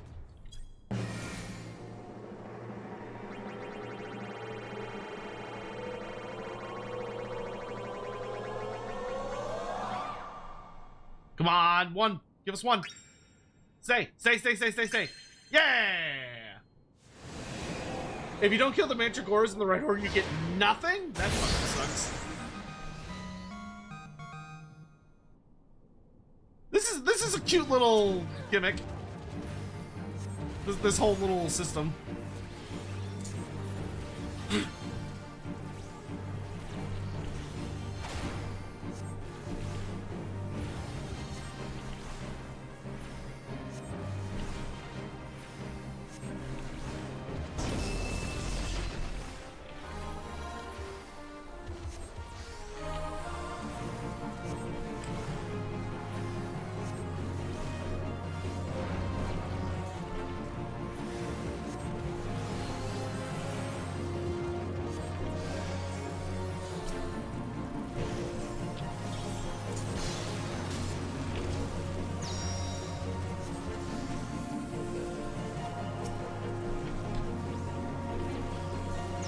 I don't like the eyeball enemies. I feel like they have like a ton of health.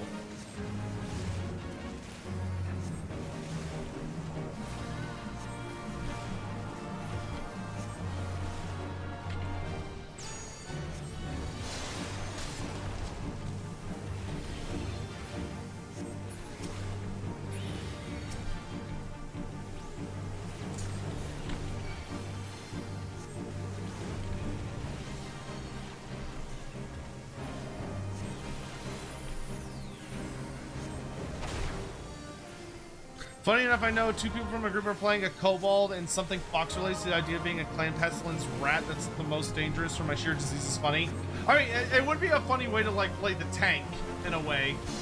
Like leaning into the idea that he has such like a diseased hide and you just play him as like a cleric, like a very tanky cleric.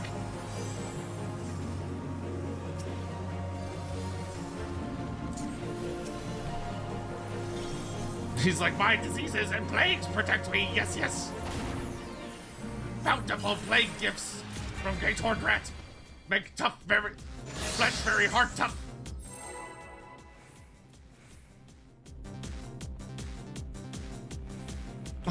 All his nerve endings are dead, so he like never feels pain. Dang, look at that. 4 reds and a... If we don't get kicked out, we get something like really good. That worries me. We're gonna get 2 push. Oh, let's go!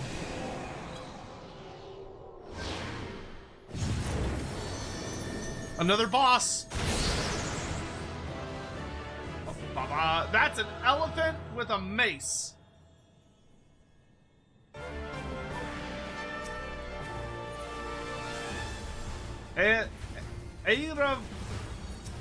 What is his name?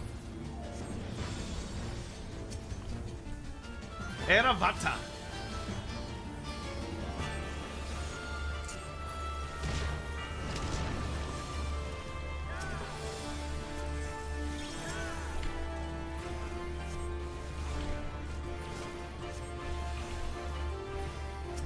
Man, he is getting all up in Hawk's business.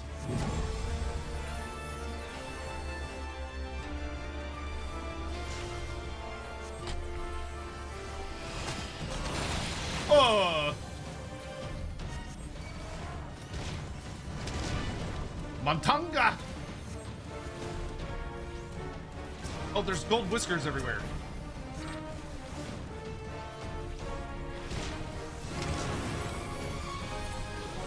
Fuck me. Okay.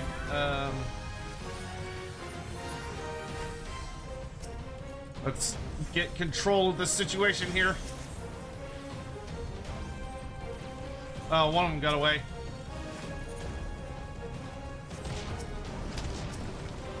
That was a lot of shit at once.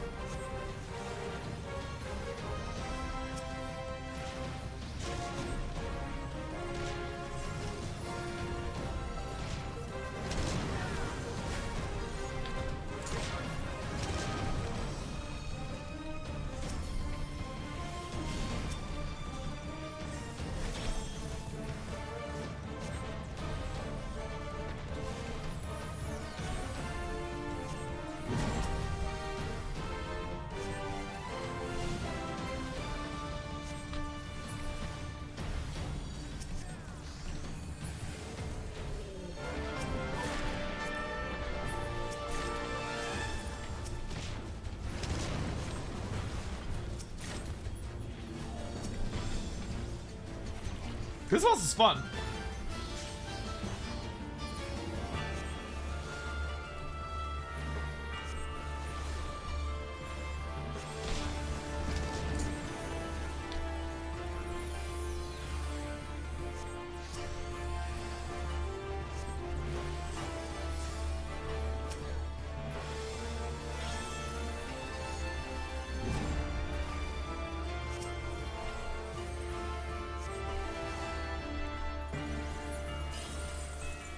Hooray!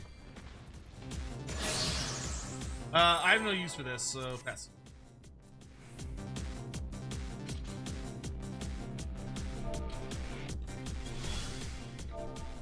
We have a guaranteed portal one for after this if you wanna join. Come on. 2 proc, 2 proc, 2 proc, 2 proc. No!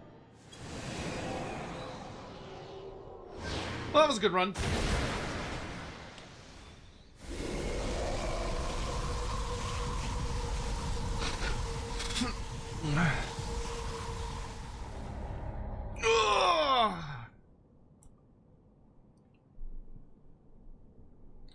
When is not Bathsheba Final Fantasy coming? I don't know. We'll have to see.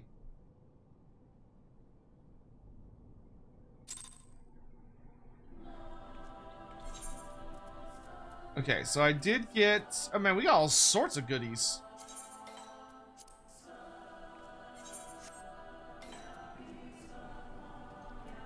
Yancha. You coming? Okay, you coming, Ray?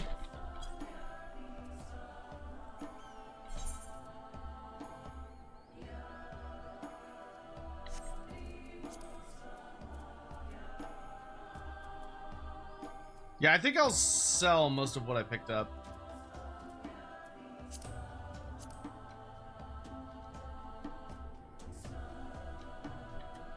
Oh.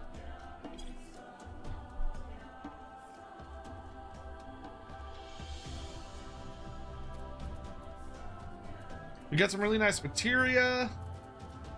We got some cloths. A flower vase. Grade 1 Razui of Vitality.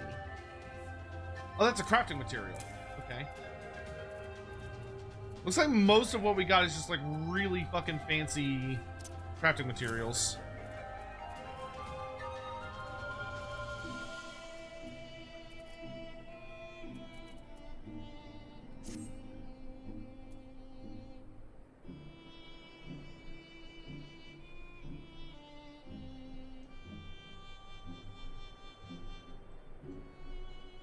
Oh, you can vendor those? Okay, cool.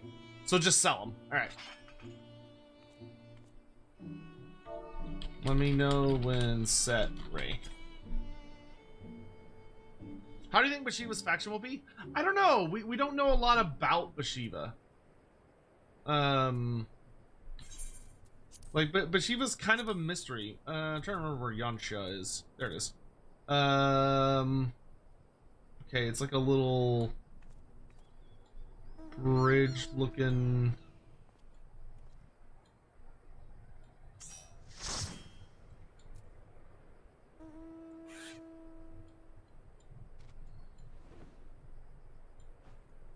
It's not one of those. It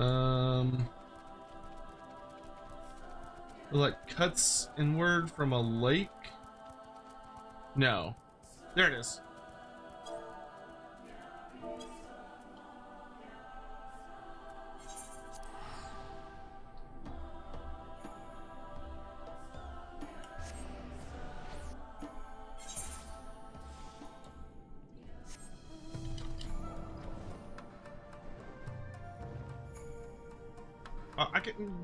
I always forget you have to get out of here a special way.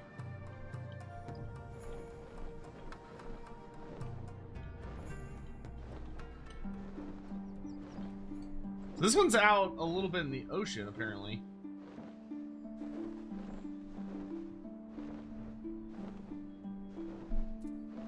Yeah, the Bathsheba seems rather stealthy based on the whole like little stuff we've gotten. So I will say I think she's going to be a very aggressive faction. I think she's going to be much more like bah, bah, bah, bah, bah, than most Cathayan factions, which tend to be very defensive.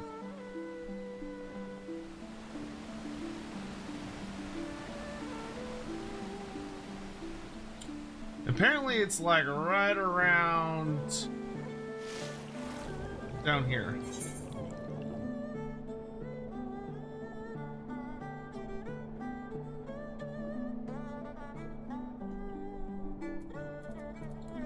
Alright.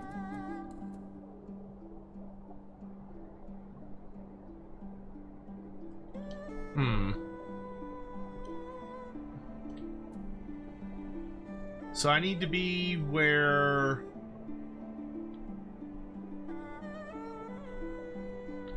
like up here, I think.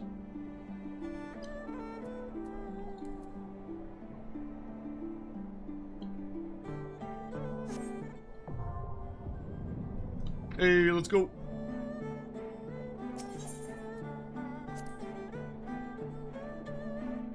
The Fabled Thief's Map. Raider of the Hidden Canals.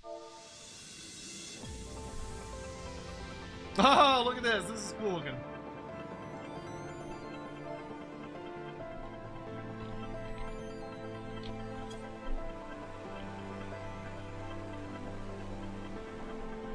What I think Arcan's new mechanic would be like, hopefully it's about like bringing all of the other Chaos factions, but hopefully it's a whole saga about getting all the 6 treasures. And then from there, I'm hoping it's going to be a big focus on bringing the other Chaos factions like to heal. Oh, this is like a dungeon? Woo!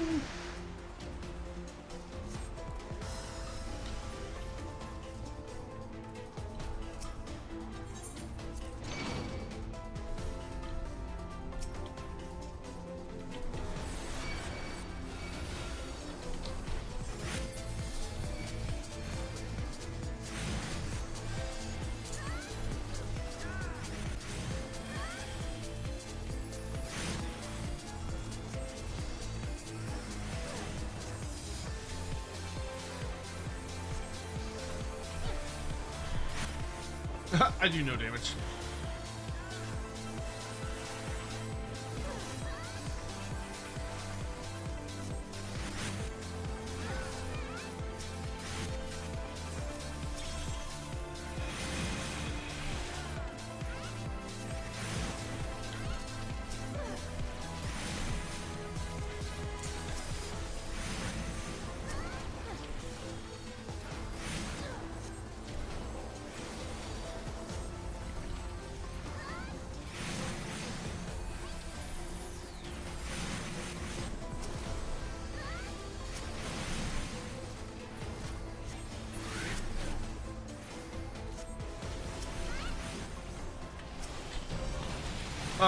Excuse you.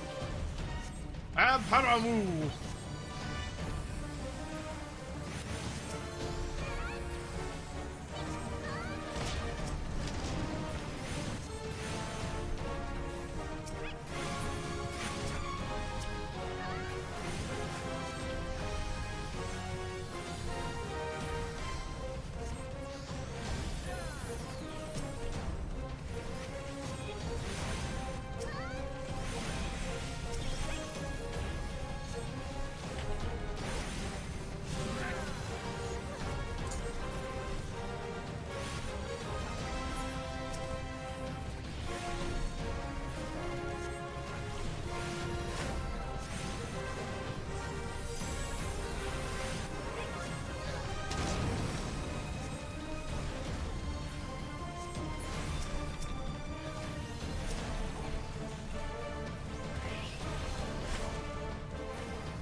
No. Bummer. I picked the wrong door. No.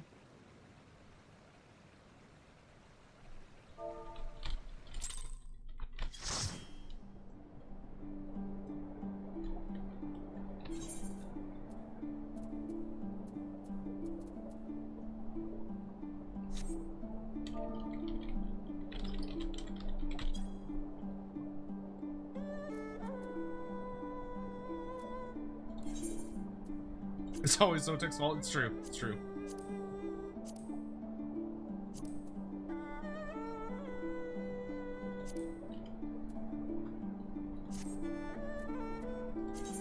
The fringes.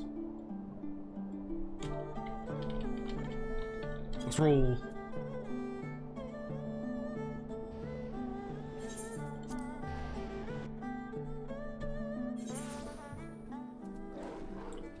What do I think people will think of the Bashiva DLC? I think that's going to depend a lot on how much it costs, and what all's included. Like if the characters that come with it, like the legendary hero and all that stuff, if they're really, really good, and the units that are added, like give a really nice, new lens or dynamic to Grand Cathay, then I can see it being really well received, as long as it's like $5 or less. I do worry a little bit that, like, if there's no new content for Grand Cathay outside of the DLC stuff, and there's no variants on the units, like it's just the basic wings. Oh, an A rank.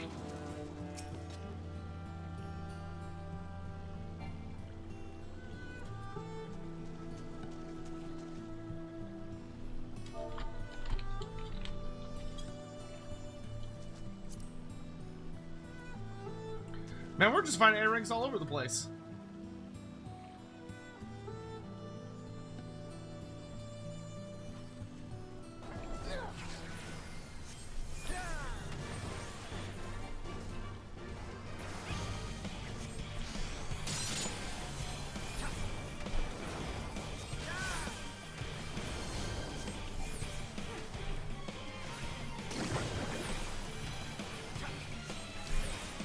Didn't they already announce the price? I don't think so, no.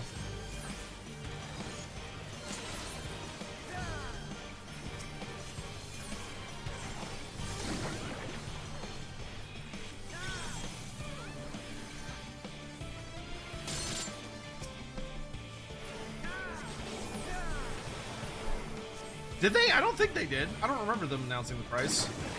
They might have, and I just missed it.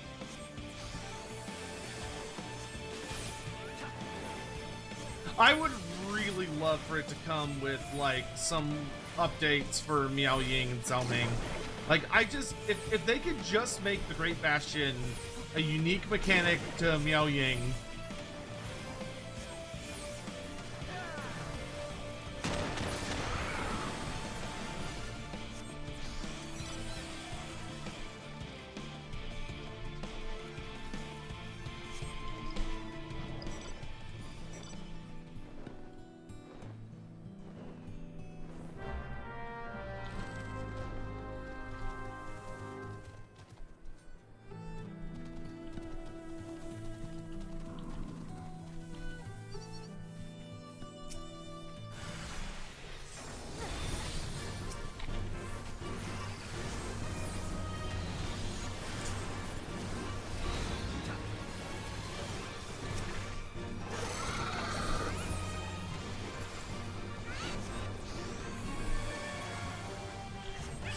It's $5 on the block. Okay.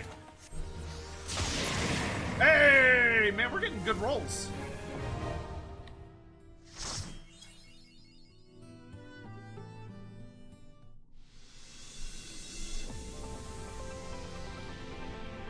Yeah, I hope it comes with, oh, Canal again.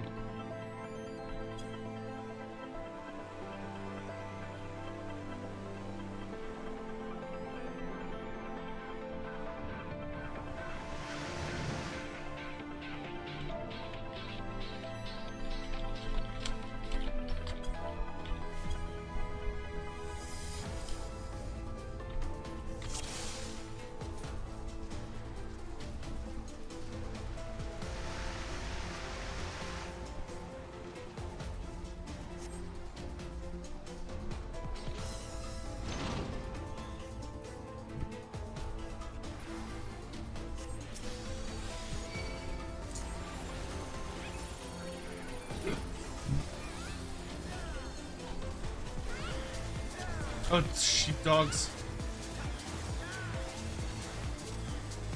It's sheep!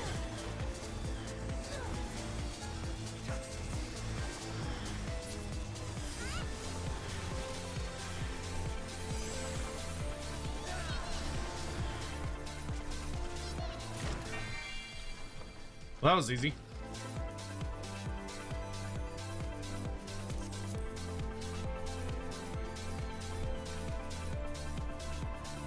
What's it gonna be, Alex? Oh, this one's a 50-50?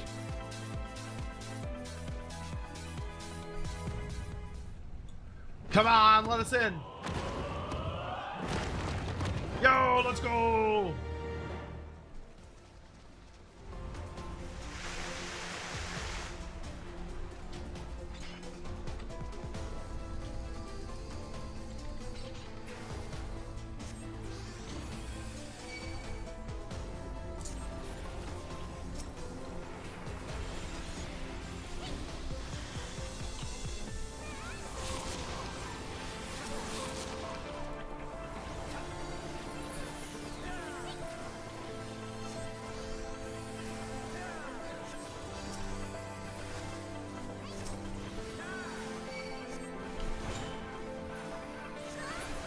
Yeah, I mean, at the end of the day, for the mini pack, I'm not expecting anything like super crazy.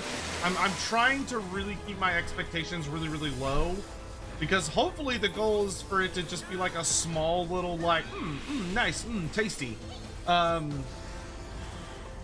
know, that way it's hopefully something we can just get like once or twice a year as just kind of a bonus. This is the same pesky idiot we had to kill last time. Oh, he's got friends.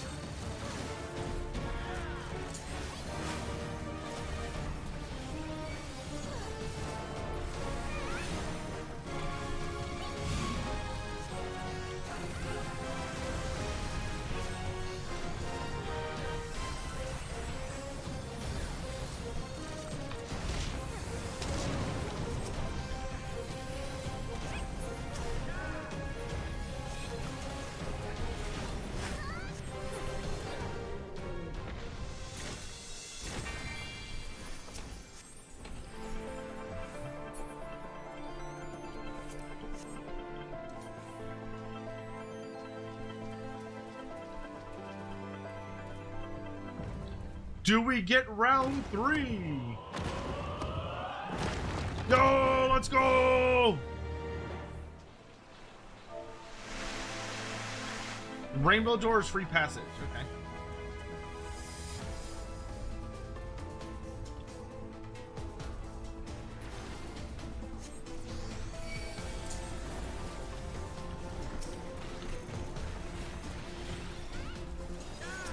Ew, I don't like the grabby monster.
It's freaking Tiger Man. It's amazing if it is small.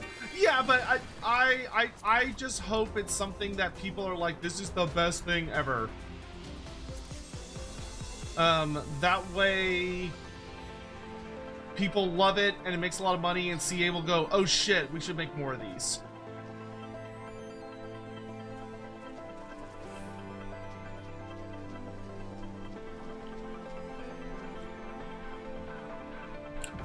Can we do 4? Show me 4! Let's go!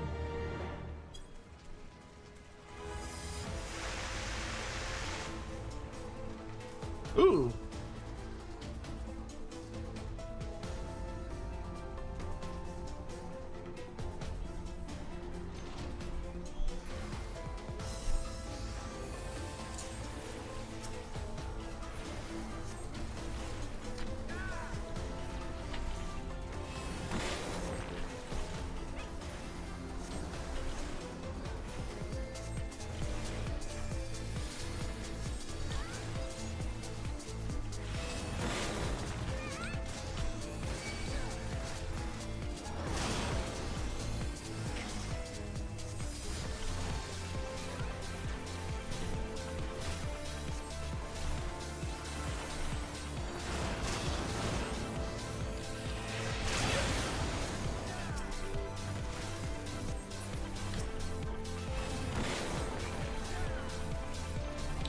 What if Nagash, Lord of Undead, was actually Nagash, Lord of not being evil?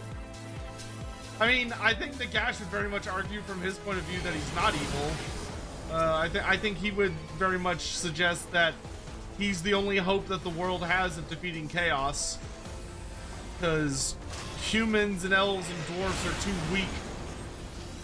And only the undead, endless legions of the undead, controlled by a single will, have any true hope of defeating the dark gods. And one could argue that he's not necessarily wrong.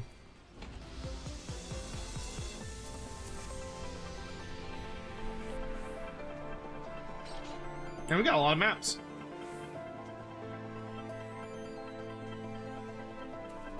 Got a good amount of poetics too.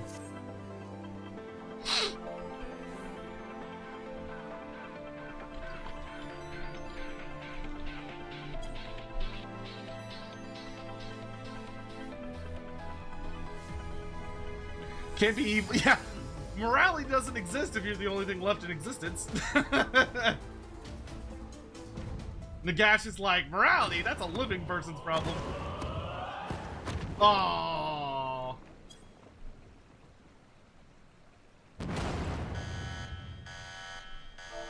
Good run. What? What? The fake out! The fake out! Oh my god! That was amazing.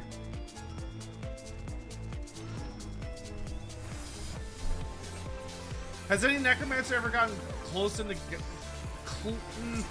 Close is a difficult term. The closest necromancer we're aware of, so like the necromancer who seems to have gotten, who has reached just like was at the tip of the power Nagash wielded, but not as powerful, was Van Hal. Frederick Van Hal was the closest. Like he was a really, really scary motherfucker. Like he built his own version of the Black Pyramid of Nagash, which wasn't as good, but it was a very it was a notable attempt.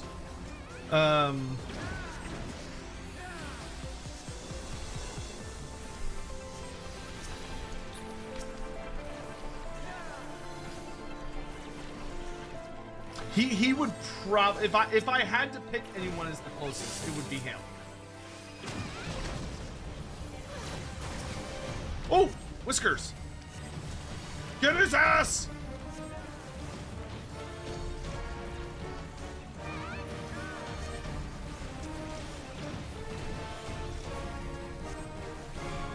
Why is he so durable?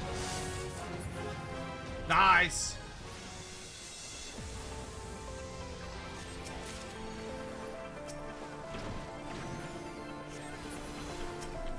$15K gold, I'll take that.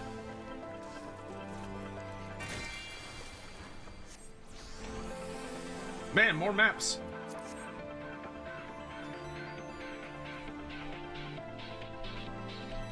How deep does this place go? 7? Oh, geez.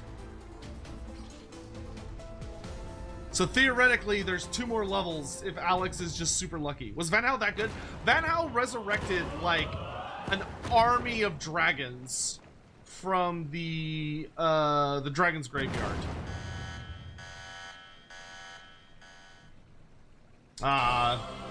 Jesus Christ. Why didn't I get this?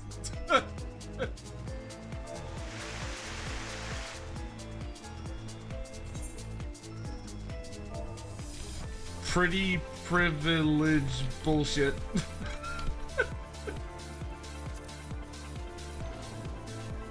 Alright, there's only 1 level deeper than this one. Like, we're close to the bottom.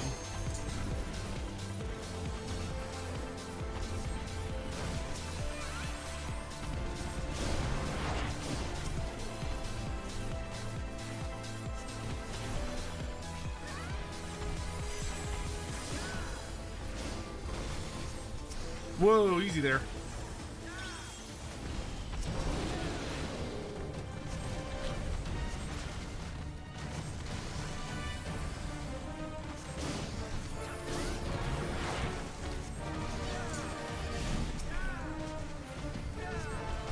Has Archon ever fought Manfred? Yes, they have tangled a couple times.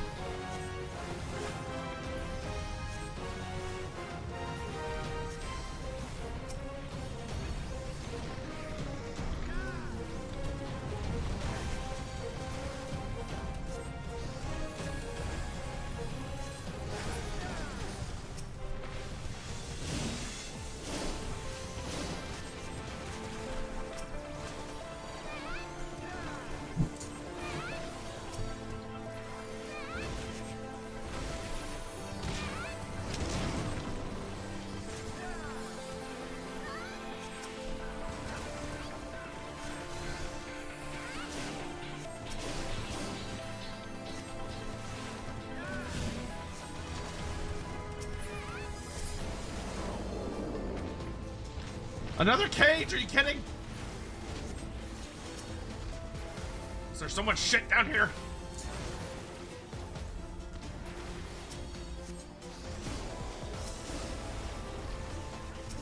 You get damage over time, and you get damage over time, and you get damage over time.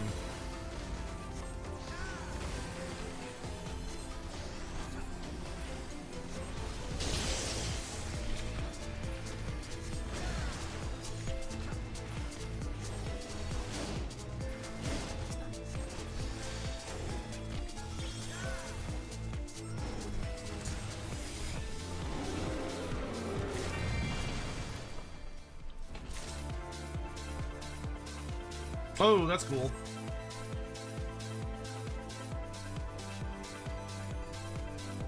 Hawk has learned scholarly certitude. All right, 50-50.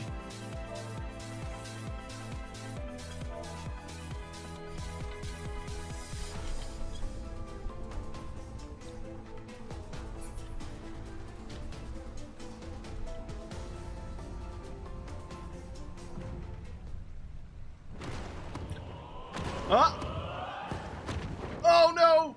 Oh no! Can we get it 3 in a row? 3 in a row seems like a lot. No!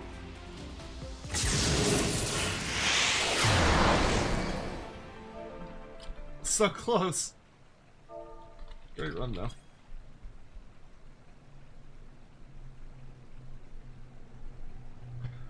That was good.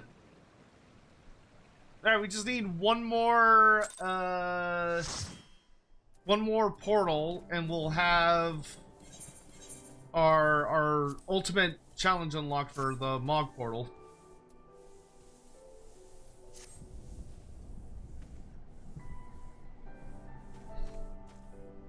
I'm gonna have to go sell a bunch of shit after this. My inventory is just full of nonsense. I do like all of the big boy materials we got. I'll put those away. Materia 6 is quite nice.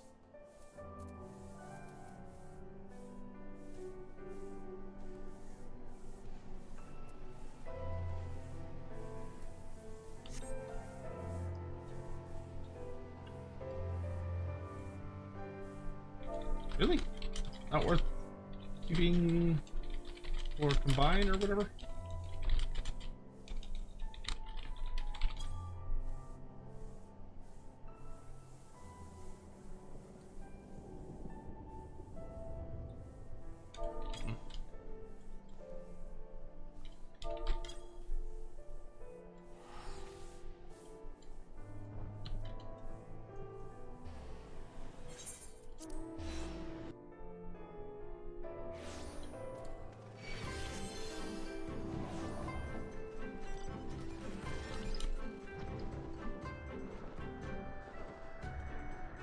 Alright, then I guess I am going to go to my femboy bunny after this and sell all the fucking materia I've been hanging on to, because I guess it's useless.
All right, come on, portal, portal, portal, portal, portal, portal, portal, portal.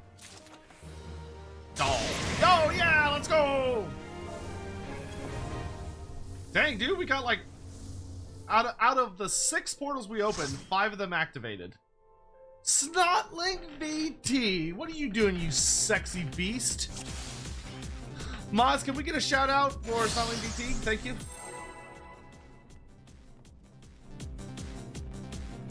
Only the sexiest little snot bubble I've ever met in my life.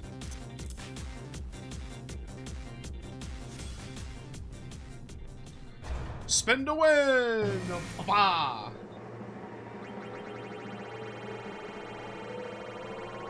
We got a lot of kickouts on this one. Odds aren't very high. Stay. Oh. Yeah!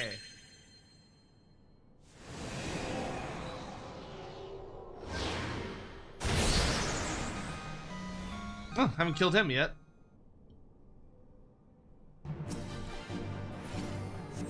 Alter Dulahan.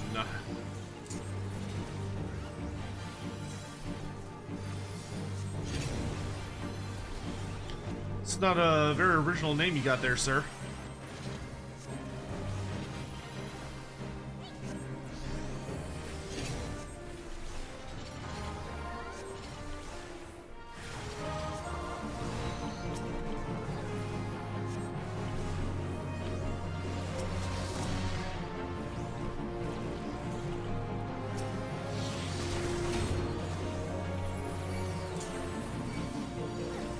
That's not very nice. Ah. Ow!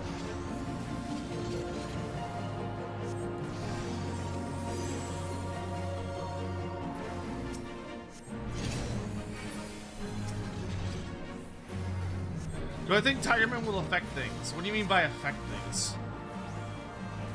That's a bit of a vague term.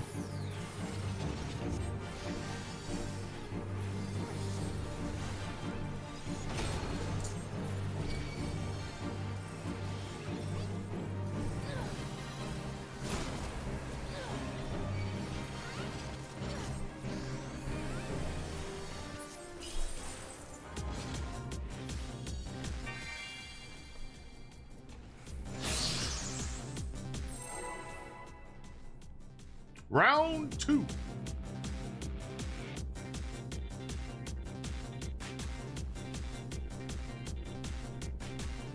Okay, this one's not as bad odds, I think.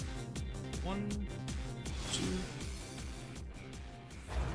No, this is better than... Wait, what happens if we land on the elephant face?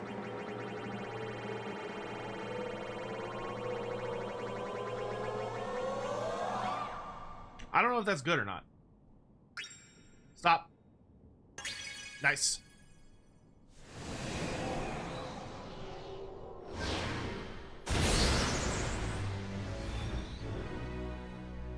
Giant peacock bitch.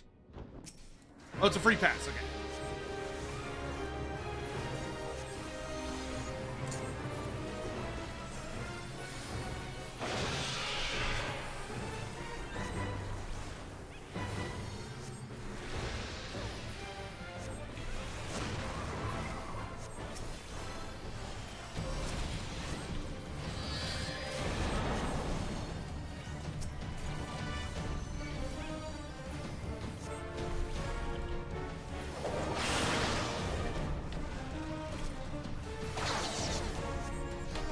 Alright, discount Garuda.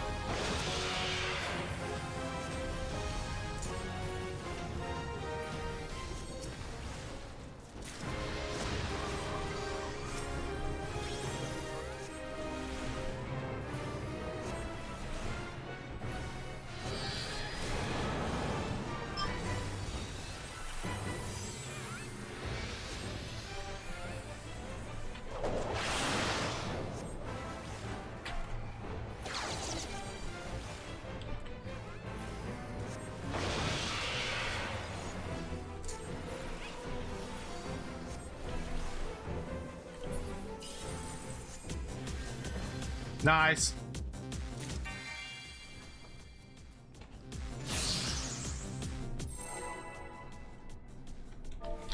Spin, spin, spin to win.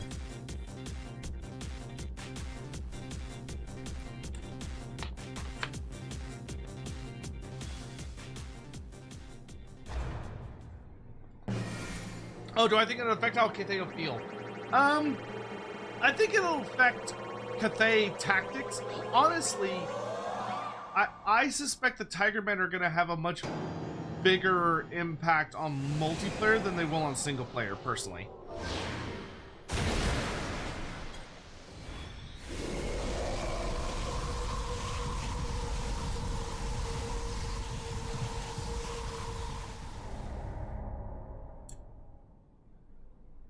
Dude, he failed. Bullshit. Oh, that was fun.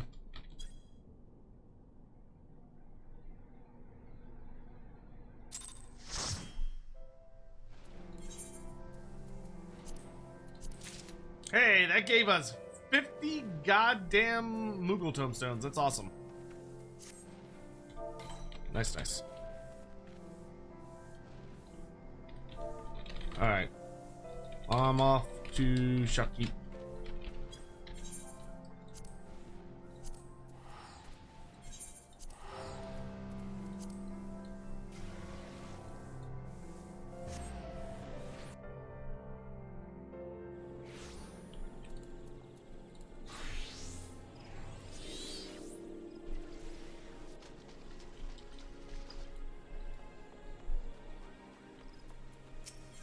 Alright, Moogle, what you got for me? Show me the newest.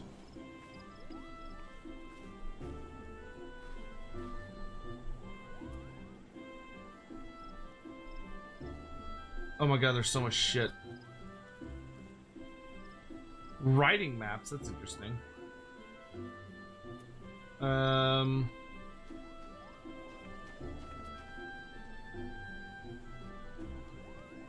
Wind up succubus. Maps. Looks like some kind of fancy armor set, I guess. Magic bucket.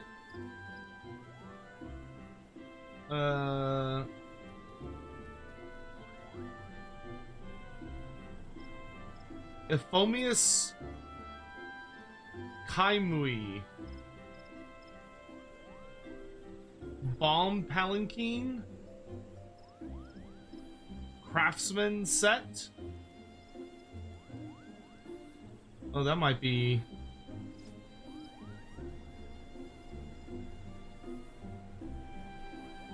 Iron Frog Ambler.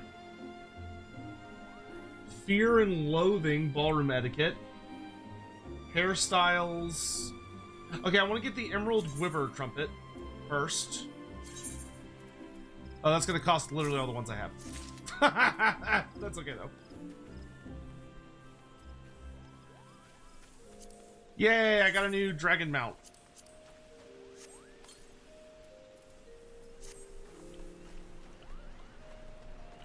Don't buy any of the armor. Okay.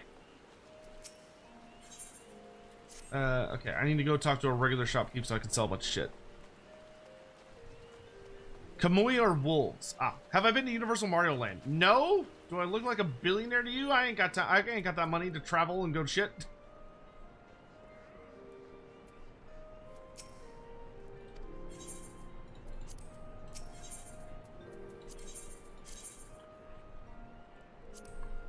You're playing Elden Ring. Oh, nice. How's Elden Ring going for you? Snotling?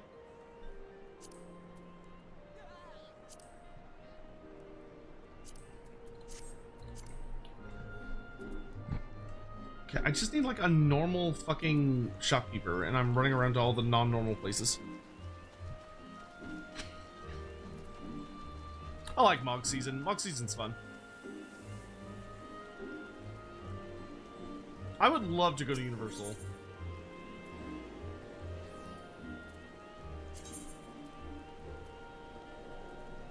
Oh, I think of that person as a triple triad person.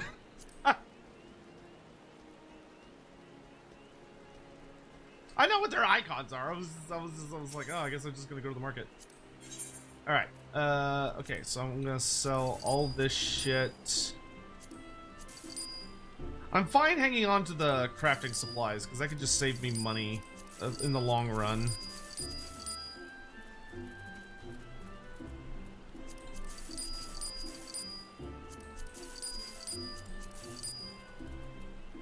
Like, just selling all my materia is gonna clear out a ton of slots for me.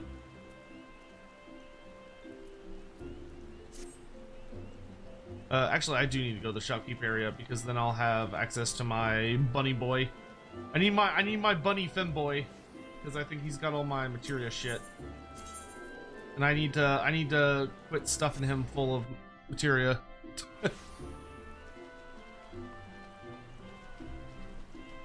Terrible. I was actually troubleshooting. I was having trouble with OBS trying to determine. Oh, that sucks. Sorry you're having troubles there, my dude. Always blows.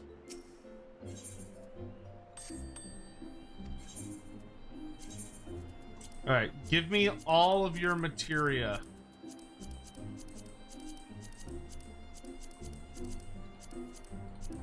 All of it. Every single fucking piece.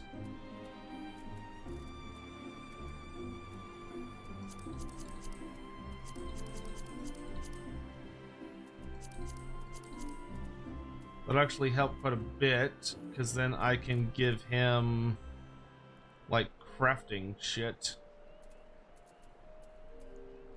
Do I want to hang on to cracked clusters? I don't think so, right?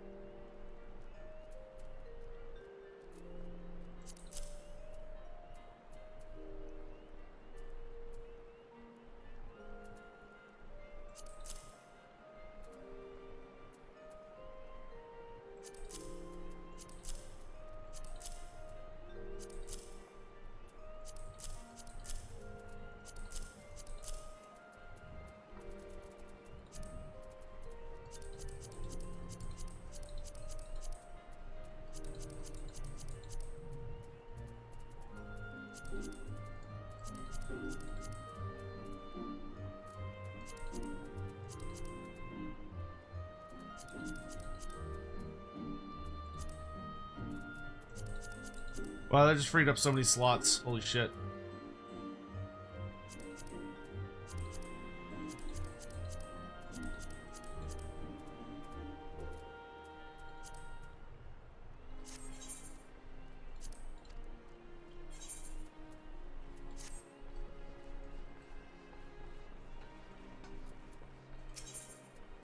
Kept dropping down to 0 frames out of nowhere, but at least I know. Oh, I'm sorry to hear that, dude. That fucking sucks.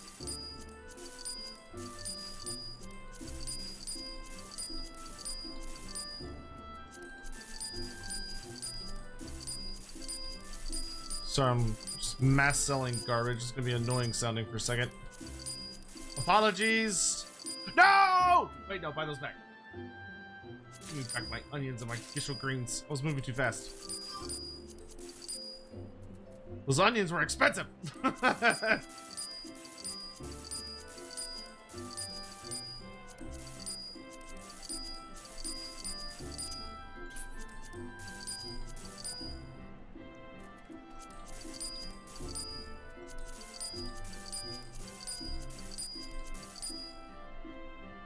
Okay. Consumables can all go over here.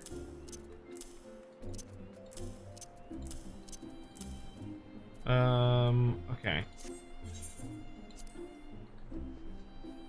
And then we can do this.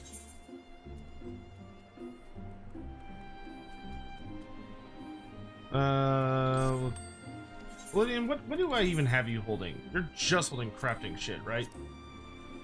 Yes.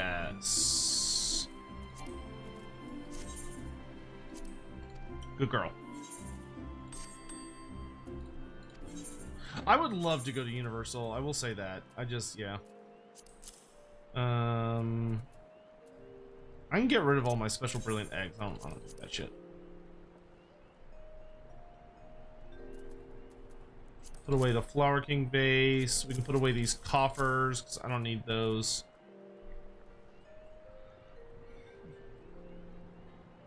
All right.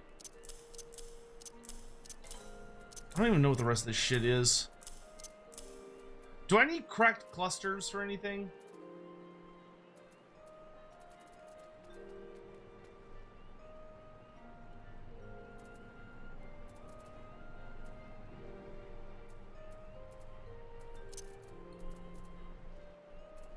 You toss them? Okay. What about the Animos lockbox? Keep or toss? I've also got a hive totem and a goddess totem.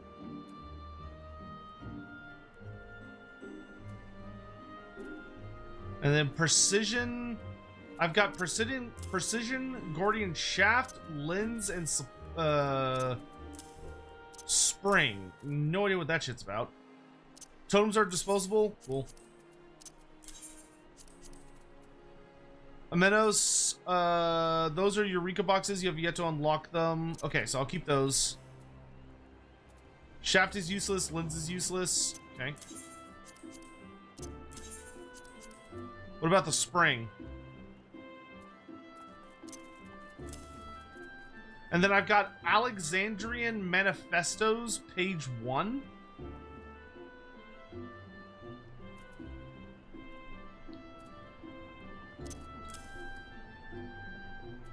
Oh, those are from Alexander. Okay. Stonemasonry supplies. That's for the rebuilding Ishgard storyline, I think. Manifestos can buy you accessories. Oh, okay. I'll keep that then. Do I think you will take a look at the Nagash mob before CA releases their version? I don't think so, unless there was like an extreme desire on y'all's behalf for me to do so. I don't really see the point personally. I mean, feel free to make a suggestion or argument, but I can't imagine that's something I think would be like something I need to do. But if you disagree, I'm all ears. Hey, Popopotamus, what's up, brother? Oh yeah, dude, I'm planning on streaming a ton of this today. Because I actually don't have to do anything today, so I can just enjoy playing this game.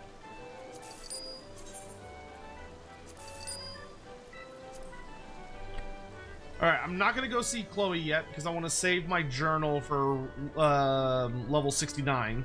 Nice. To make that as easy as possible. Alright, I'm off to do Ninja Quest. After that, I'd like to do dungeons if anyone wants to join me.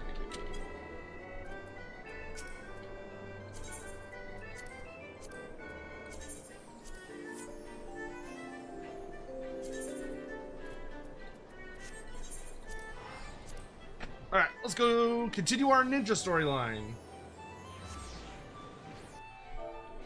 Yeah, that's fine.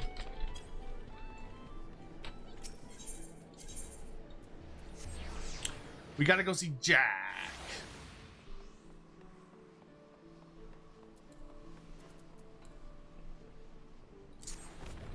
Oh, I can't teleport over gaps? Lame.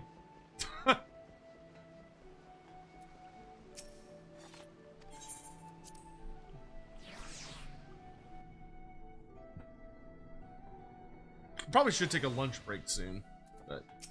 Alright, here we go. Well, if it ain't the Dimberest Damber of them all, I trust you've been keeping your stabber sharpened. Well, with you and Obero on the job, I reckon it'll all be Bob before the lightman comes round. Here's where we stand. One of me little birds in the Kraken's arms came chirping to me about a story about some domans who I reckon are breaking one code or another. Seems they, the Krakens that is, were out snilching the eastern seas when they grabbed a vessel flying Garlean colours as they're wont to do. But then came the rub. The crew claimed to be Doman, you see, and upon wilding their captain's identity, they changed tack, begging for asylum on Eorzean shores and offering the entirety of their cargo in full in return for safe passage. Call him a Benikov or a fool, the Kraken captain took the self-styled Domans up on their offer, stowing their eastern treasures, and the Easterners themselves away in the hold. They set sail for Limsa. But after pulling into port, a funny thing happened. No sooner had the Krakens dropped anchor than the refugees put on their best beater cases and skulked off into the dead of darkness, leaving all their treasures behind. All their treasures save one, a scroll of sorts that had been hiding in a corner, all inconspicuous like.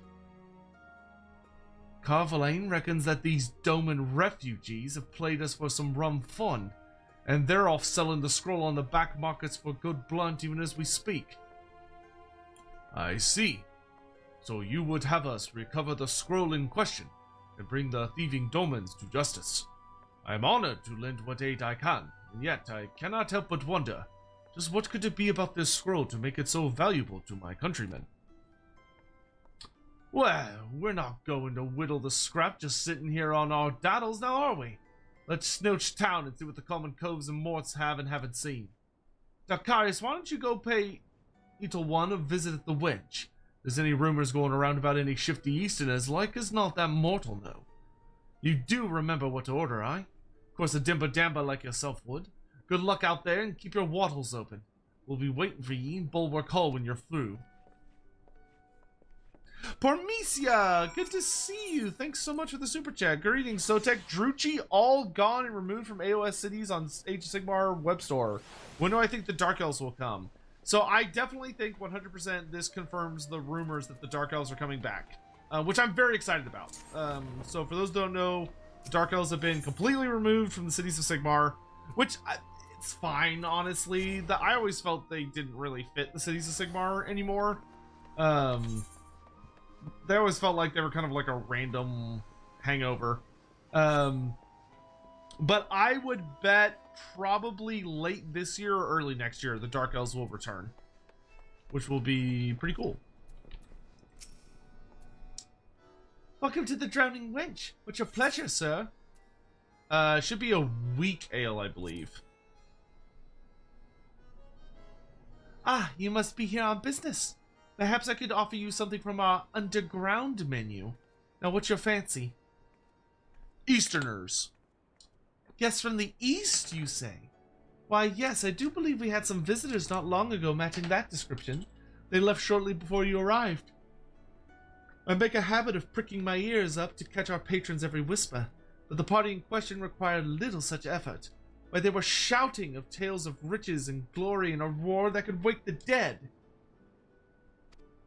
Said they were on their way to Wineport to make the transaction of a lifetime, though they weren't keen on going into detail.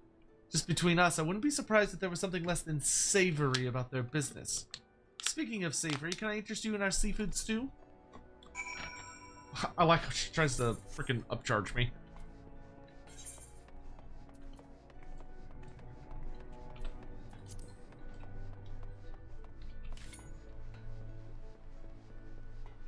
So need to get Witch Elf Sisters to slaughter Medusa. I mean, there's been some war scrolls that are still between the ranges.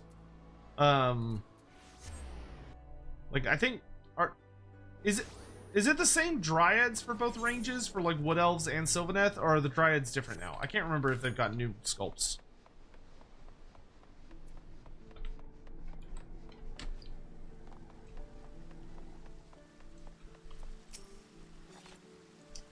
So all lads are handed to Wineport, eh? Benny work, Dalcarius.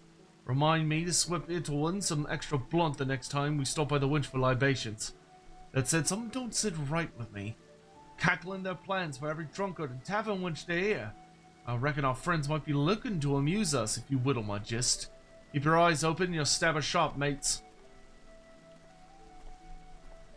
Pretty sure tries are the same? Yeah, there you go. Sotek, would you feel honored or weirded out if you were in Rule 34 art with Virus? Virus? I'm trying to remember who Virus is. Virus. Well, I'll put it this way. I would always be extremely flattered to get any form of art. Ever. All the time. Literally doesn't matter what kind of art it is. I will be flattered. Unless it's like, I guess, art that's like, this guy sucks, kill him. Kremlo! We haven't seen you in forever! How you been, buddy? You little scamp?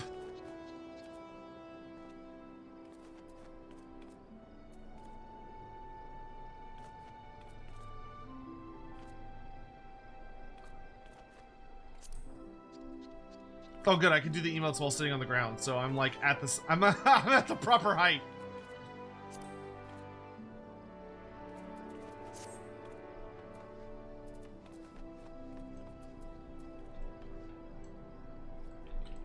Oh, Vera isn't a bunny girl. I'm not, I always forget what the races are called. I mean, listen, you're gonna make my wife very upset, alright? Wives? Well, there's a bleed surprise. The code-breaking curs have already bit the blow and hopped the twig, with a caravan's worth of bingo in tow. Word is they were last seen beating a path for Bloodshore. Well, what could they be meaning to... Wait a bleeding moment. What if the grog's not meant for selling, but keeping their throats wet on a long voyage? I reckon our lads are trying to smuggle the scroll home. There's no time to lose. Let's brush off our beta cases and make for Bloodshore quick-like. Obero and I'll snilch the north side. Now, Karius, you take the south. We have to catch these curs before they slip for our daddles for good. Well, Kremlo, it's excellent to see you, my dude. Welcome back. Welcome home. And yes, I know I've been streaming late at night. I'm trying to be better about the day.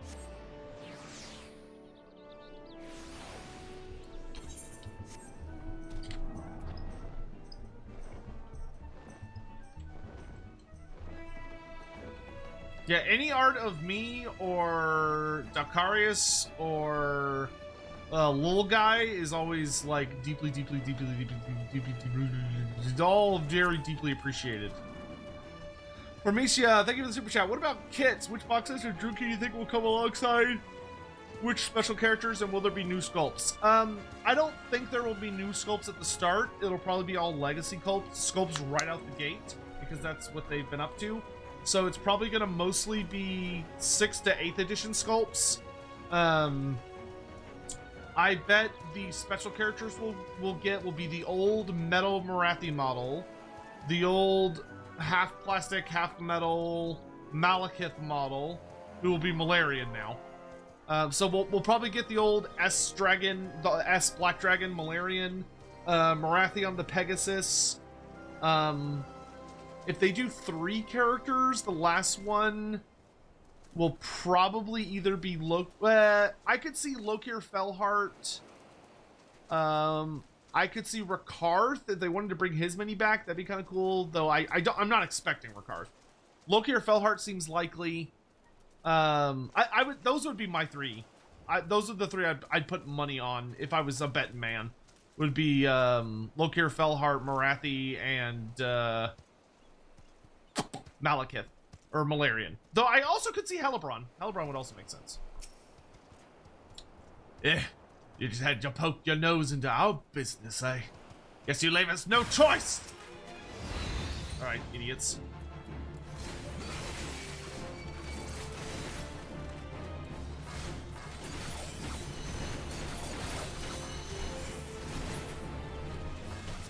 Y'all feel dumb yet?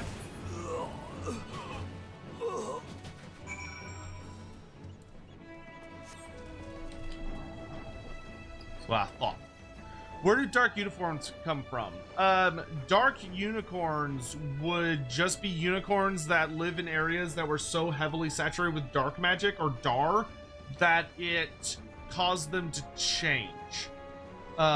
Unicorns are kind of like magic gluttons. They really like drinking in magic from around them. But dark unicorns are pretty rare outside of places like Nagaroth, but that's because Nagaroth has a lot of dark.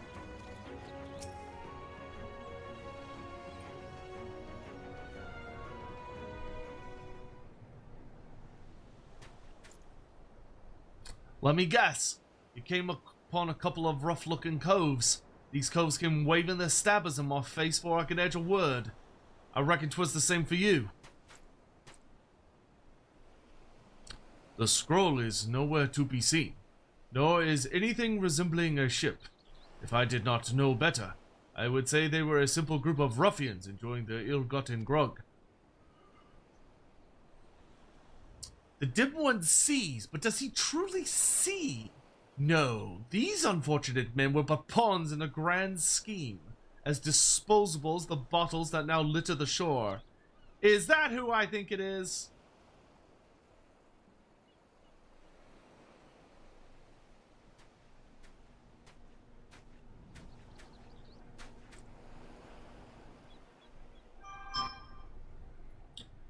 Meanwhile, your true quarry has boarded a trader and sails for Kugane even as we speak, under the auspices of the East Aldenar Trading Company, no less. So cunning a scheme, I wish I'd thought of it myself. Or did I? How do ye know all? Bugger me. You're the cove from the House of Sticks.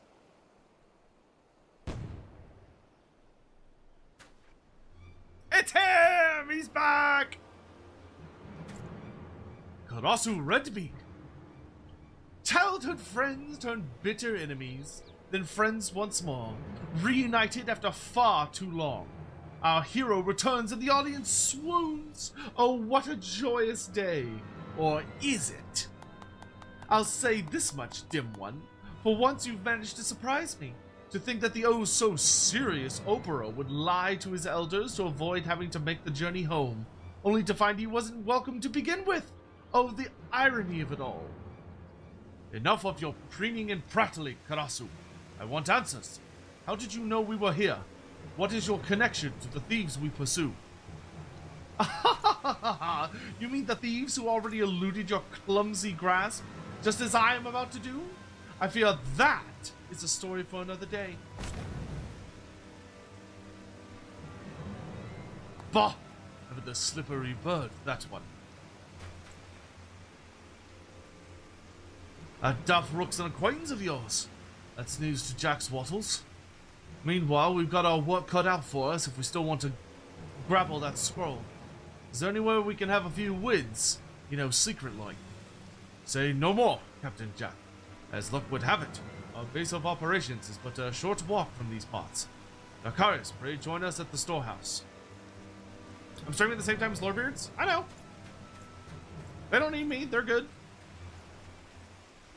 I'm sure they're having a grand old time building a custom Tyranid high fleet. I'm sure they're doing great.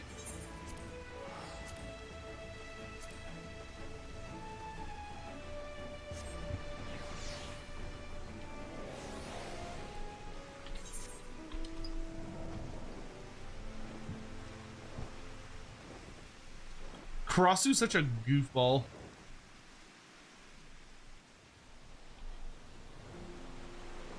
Guy reminds me of Tommy Wiseau from The Room. He does have those vibes.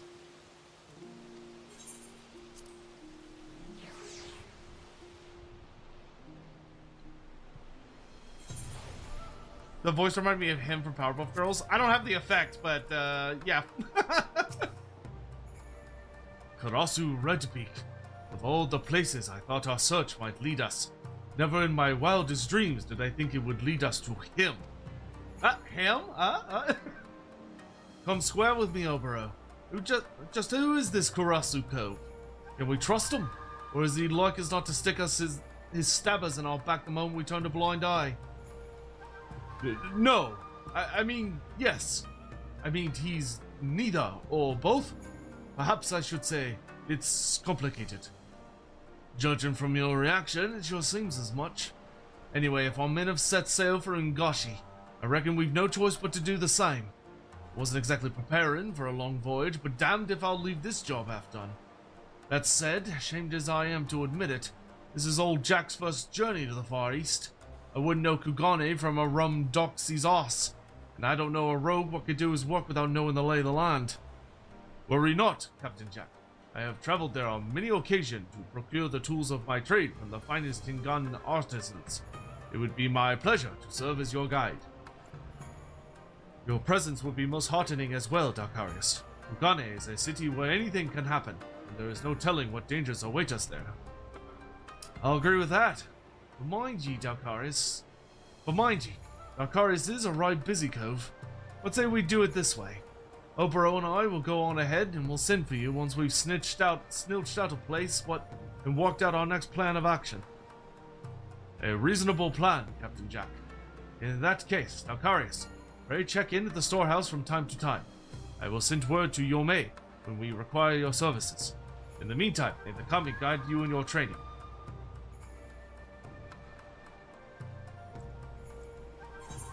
See you, boss. Bomb. No more quests until level 63. I don't know where I'm going.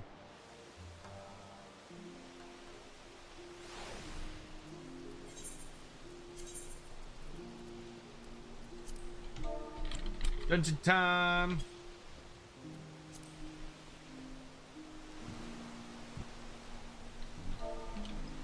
Running 61 plus. So, do you think it's a missed opportunity? Cathay does not have a roleplay book. Massively? Yes, I want one super badly. In a cutscene? Okay. Don't forget your journal. Gonna save journal until 69, hopefully. To maximize reward. Or is it just a hard amount? I forget.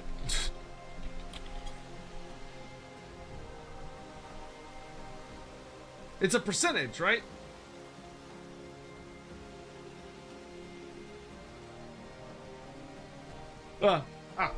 Then yeah, we'll save for 600.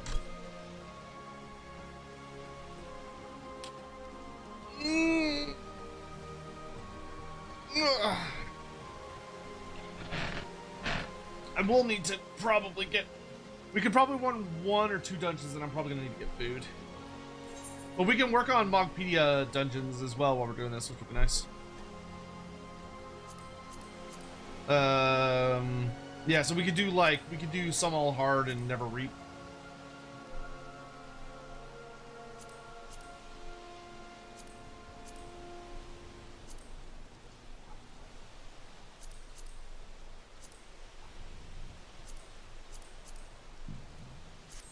It'll be perfect.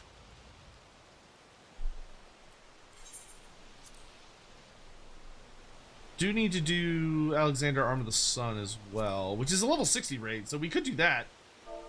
Arm of the Sun first for weekly.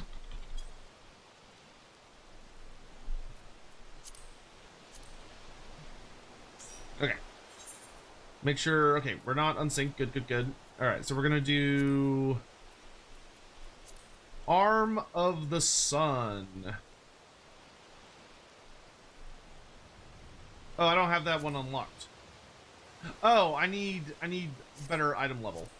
Okay, that's fine. Let me hop to what needs to go up? Probably this shit. I'm trying to think where I need to go.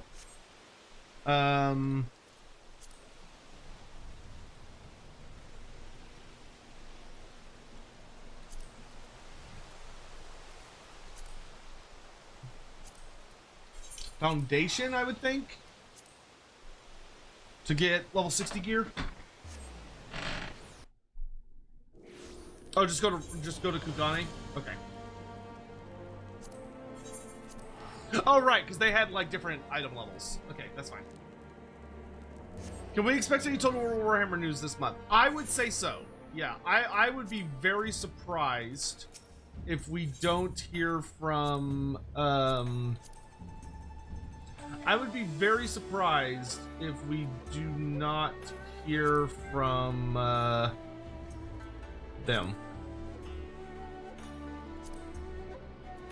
Wait, is this all 70? Oh no, this is all 70. Okay, I think I need to go talk to the regular shopkeeps. Down here. Do you think we'll get updated harpies alongside Droop Key? I don't think we'll get updated ones right away. I think we'll have to wait a little bit, but I think eventually we'll get updated ones. Okay, no, this is too high. They sell 62. I need 60. So I need to go to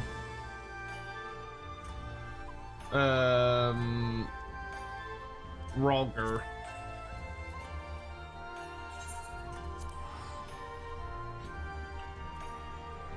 Yeah, I would be shocked if we do not get a like a release date, honestly, for Bashiva this month.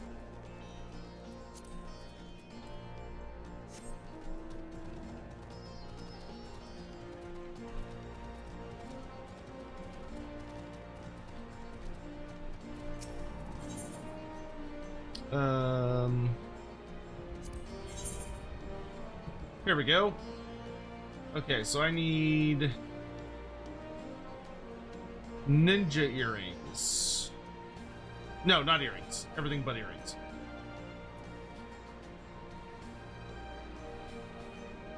We want 2 rings.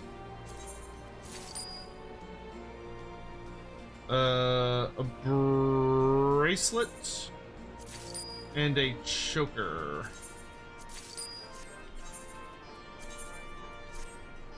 There we go, that'll do it. Okay, now we can do Arm of the Sun. Make sure that's the right one. Yes. Cool. And I guess while that's running, I can just go, like, farm fates. Oh, nice. I love how fast that pop was. That feels good.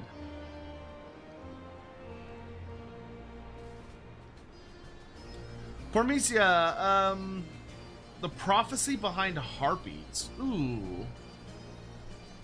I'm struggling. I don't remember that off the top of my head. Do you think people would play Tigerman if they could? Like, on tabletop, or... Oh, you mean like for the roleplay game? Absolutely. Who wouldn't want to play a fucking Tigerman? Have you seen how fucking cool they look?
We were here first.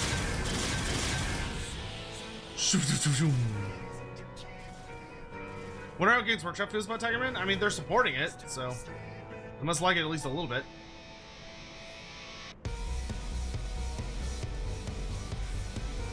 One, two, three, 4, 5, 6, 7, 8.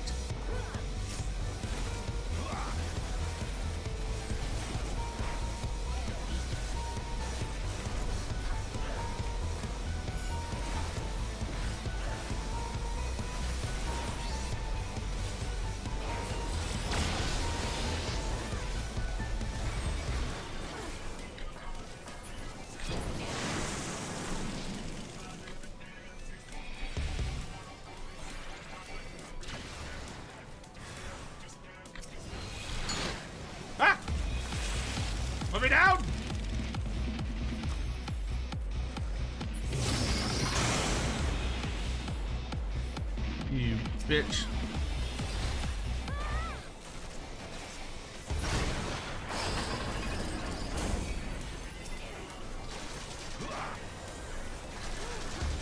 How dare he put me in the timeout corner? That was very rude.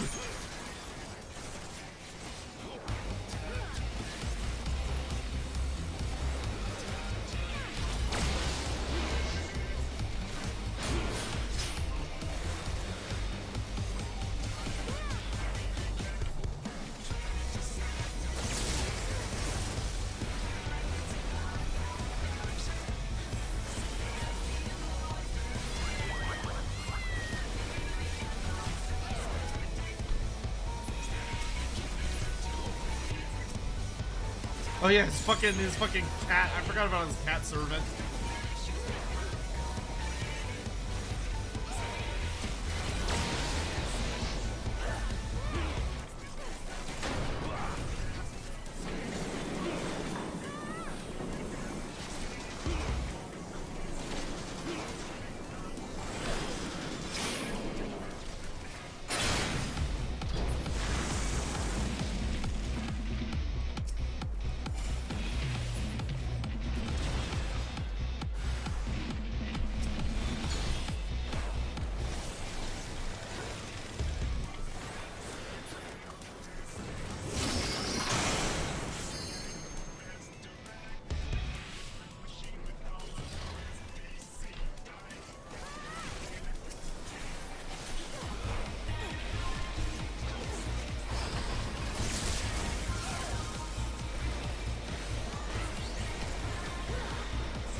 Get his ass!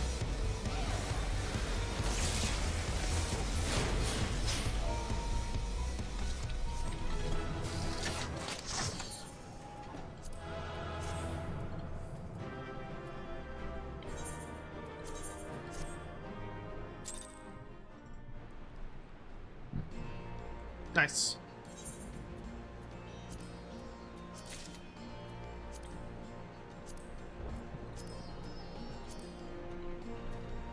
Alright, so now we can just do regular dungeons. So let's do...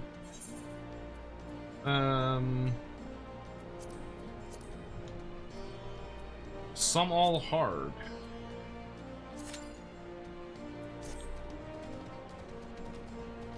Alright, and then where would be...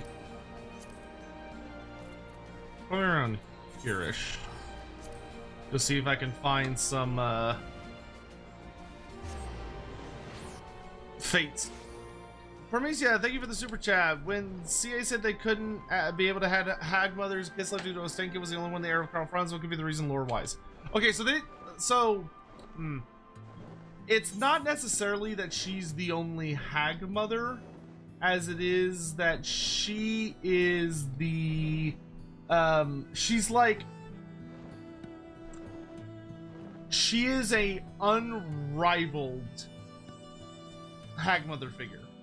Now you could just say it's a retcon and then just like not think about it, but what I would suggest is you could make the argument that the Great War against Chaos ends up being so devastating for Kislev. Like, there's so much death and destruction and so much corruption and awfulness and suffering that it causes the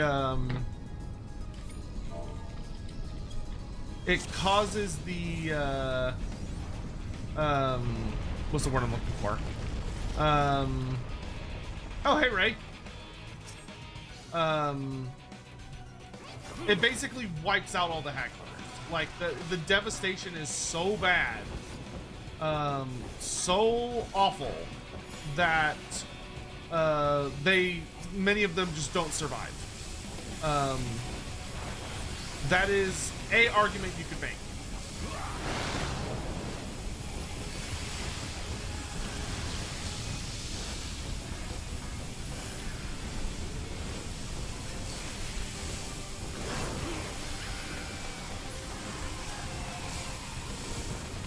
I will say, personally, I was disappointed with Games Workshop's take on that, but you know, it is what it is.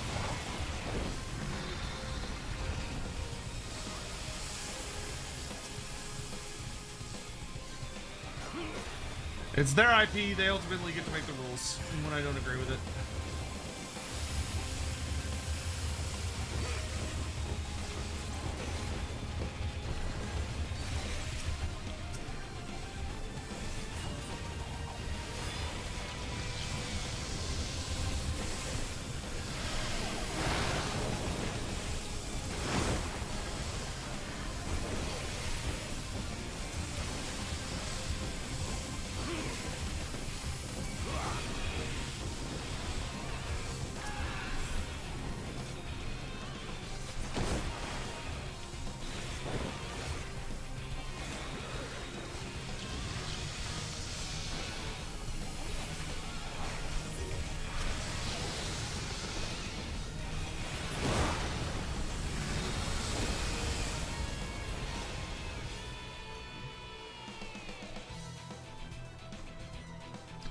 New class release tomorrow.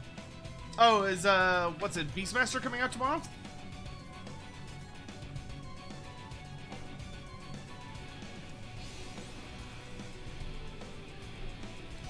Or is that an April Fool's joke? April.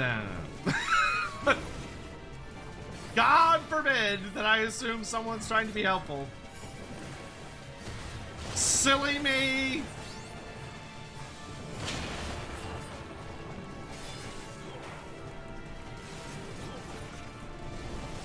I'm a hero. How you doing, dude?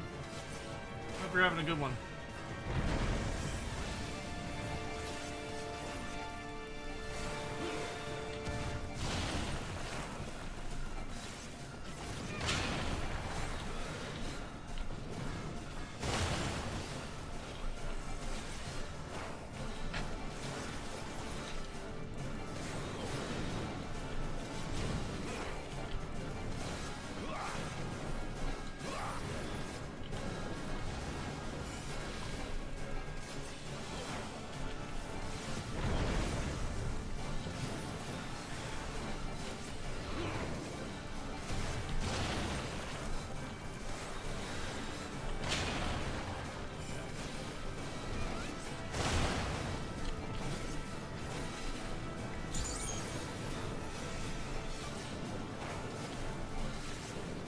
Come on, baby, give me a Kosatsu.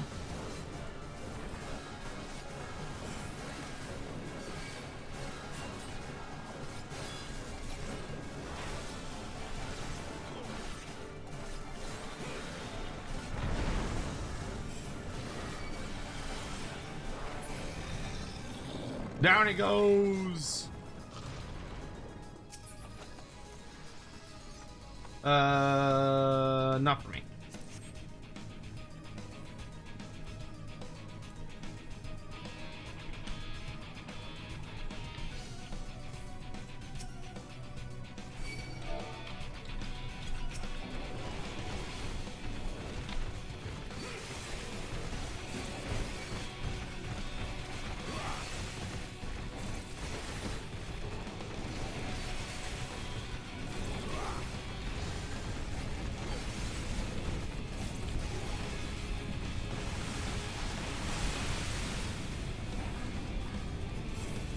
Get fireballed, idiots.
Hey, that's... I don't know if that's better than mine or not.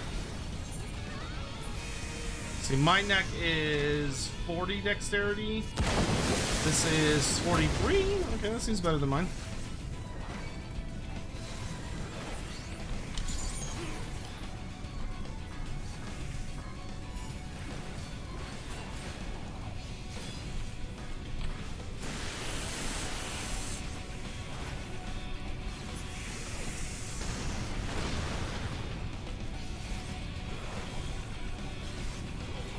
Chop them up, chop them up.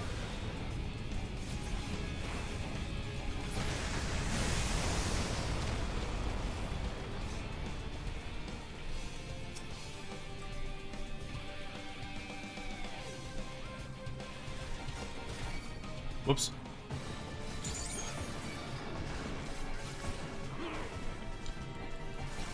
Look at that big old fat tail. Ow.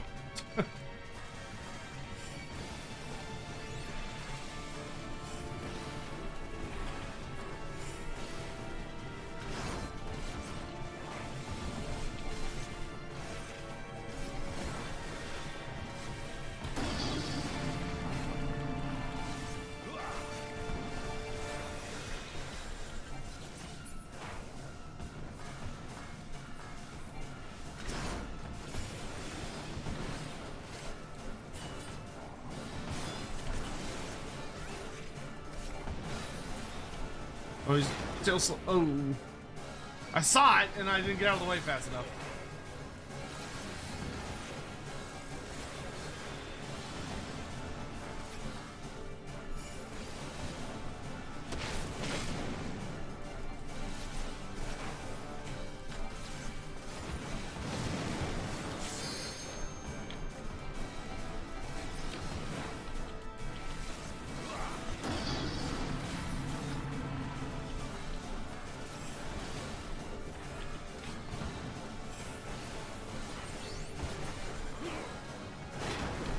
Oh. And that's hard to get out of the way of.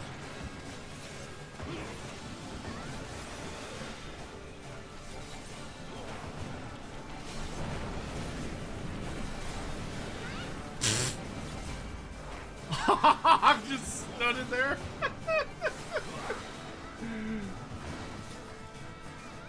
You're gonna get giggled at. Oh, tail! What? Oh no, okay, that wasn't.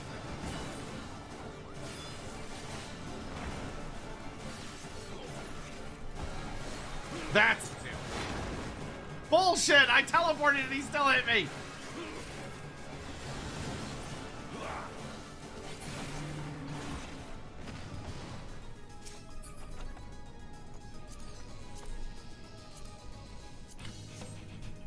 That gave me a giggle. Just some fucking flamethrower in the Hawk's face. He's like, uh-oh! That's good.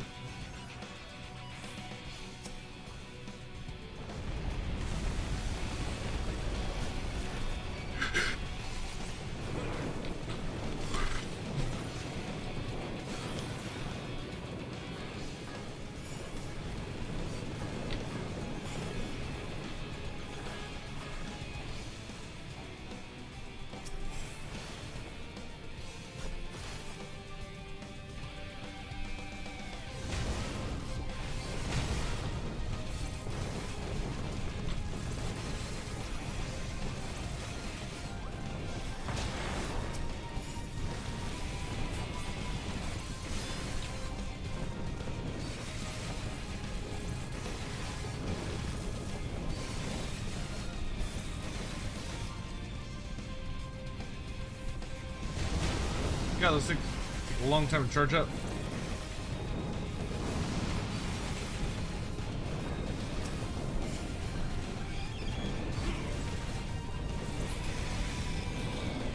Die, damn it!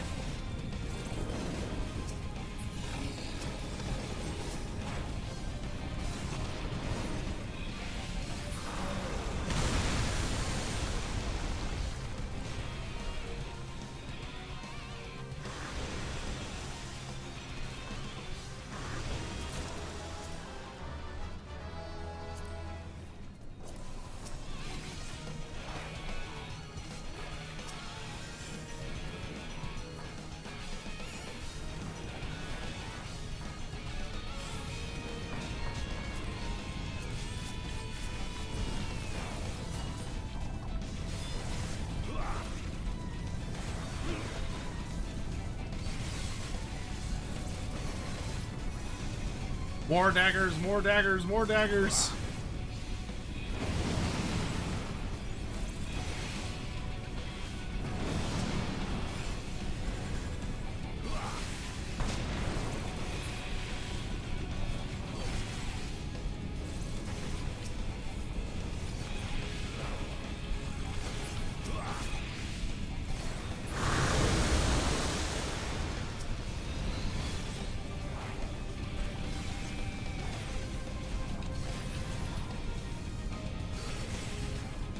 Get death blossomed, idiots!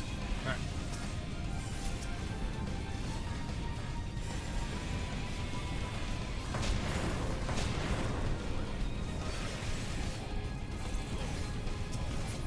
There, is that done?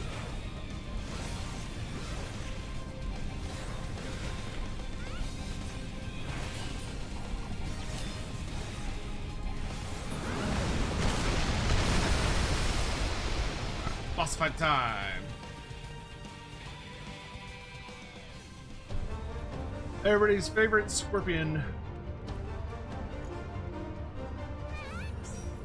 Ooh.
Hit him with a sweet tone, trick attack.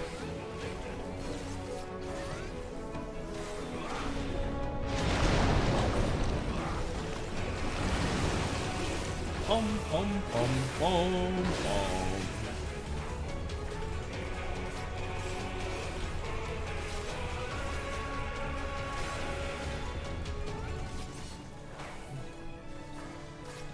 Keep it up.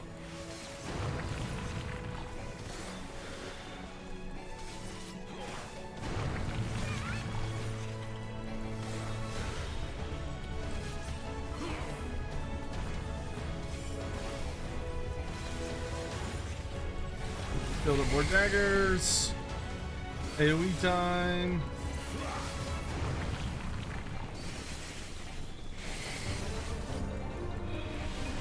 Oh, get rid of the ads, get rid of the ads.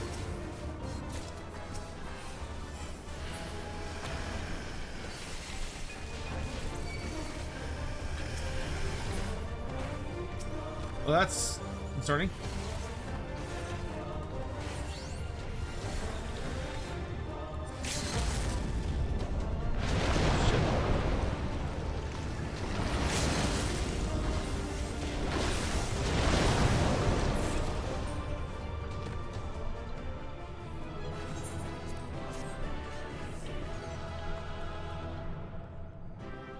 Aw, dang it.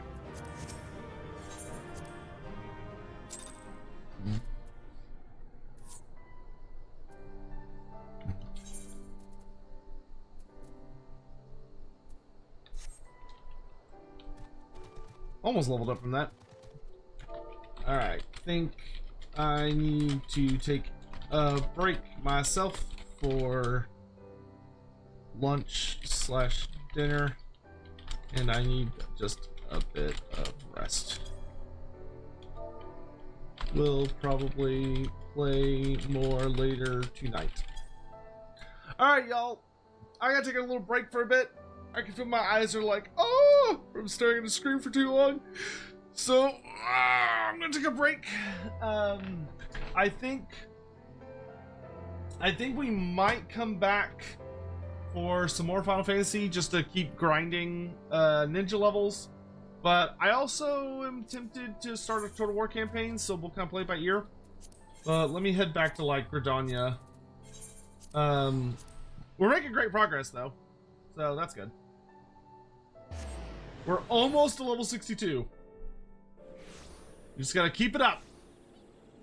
But, alright, that's a good spot to pause for now. We'll probably play some more this evening, but, yeah, I can just tell my eyes are like, bro, give me a break.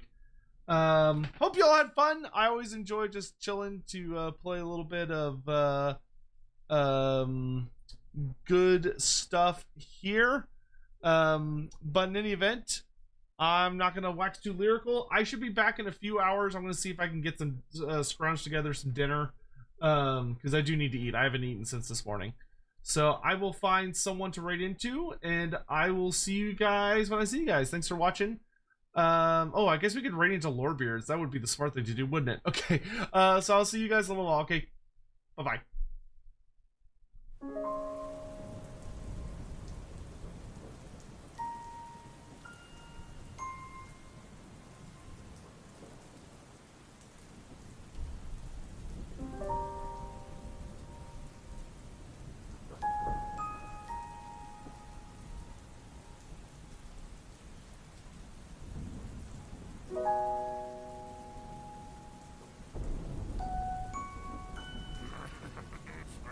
Fool things come to raid clan nest. Some intel Gorage to defend. Stem, I'm our ending. pit. I'm ending right now. I gotta go take a break. I gotta get dinner. Sorry. I'm sending y'all onwards. I'm sending you onwards. Steph, it's lovely to see y'all. Thank you for the raid. Sorry, I'm very hungry. I'm so hungry. I gotta eat food. Please. I gotta eat. Thanks for the raid. Bye.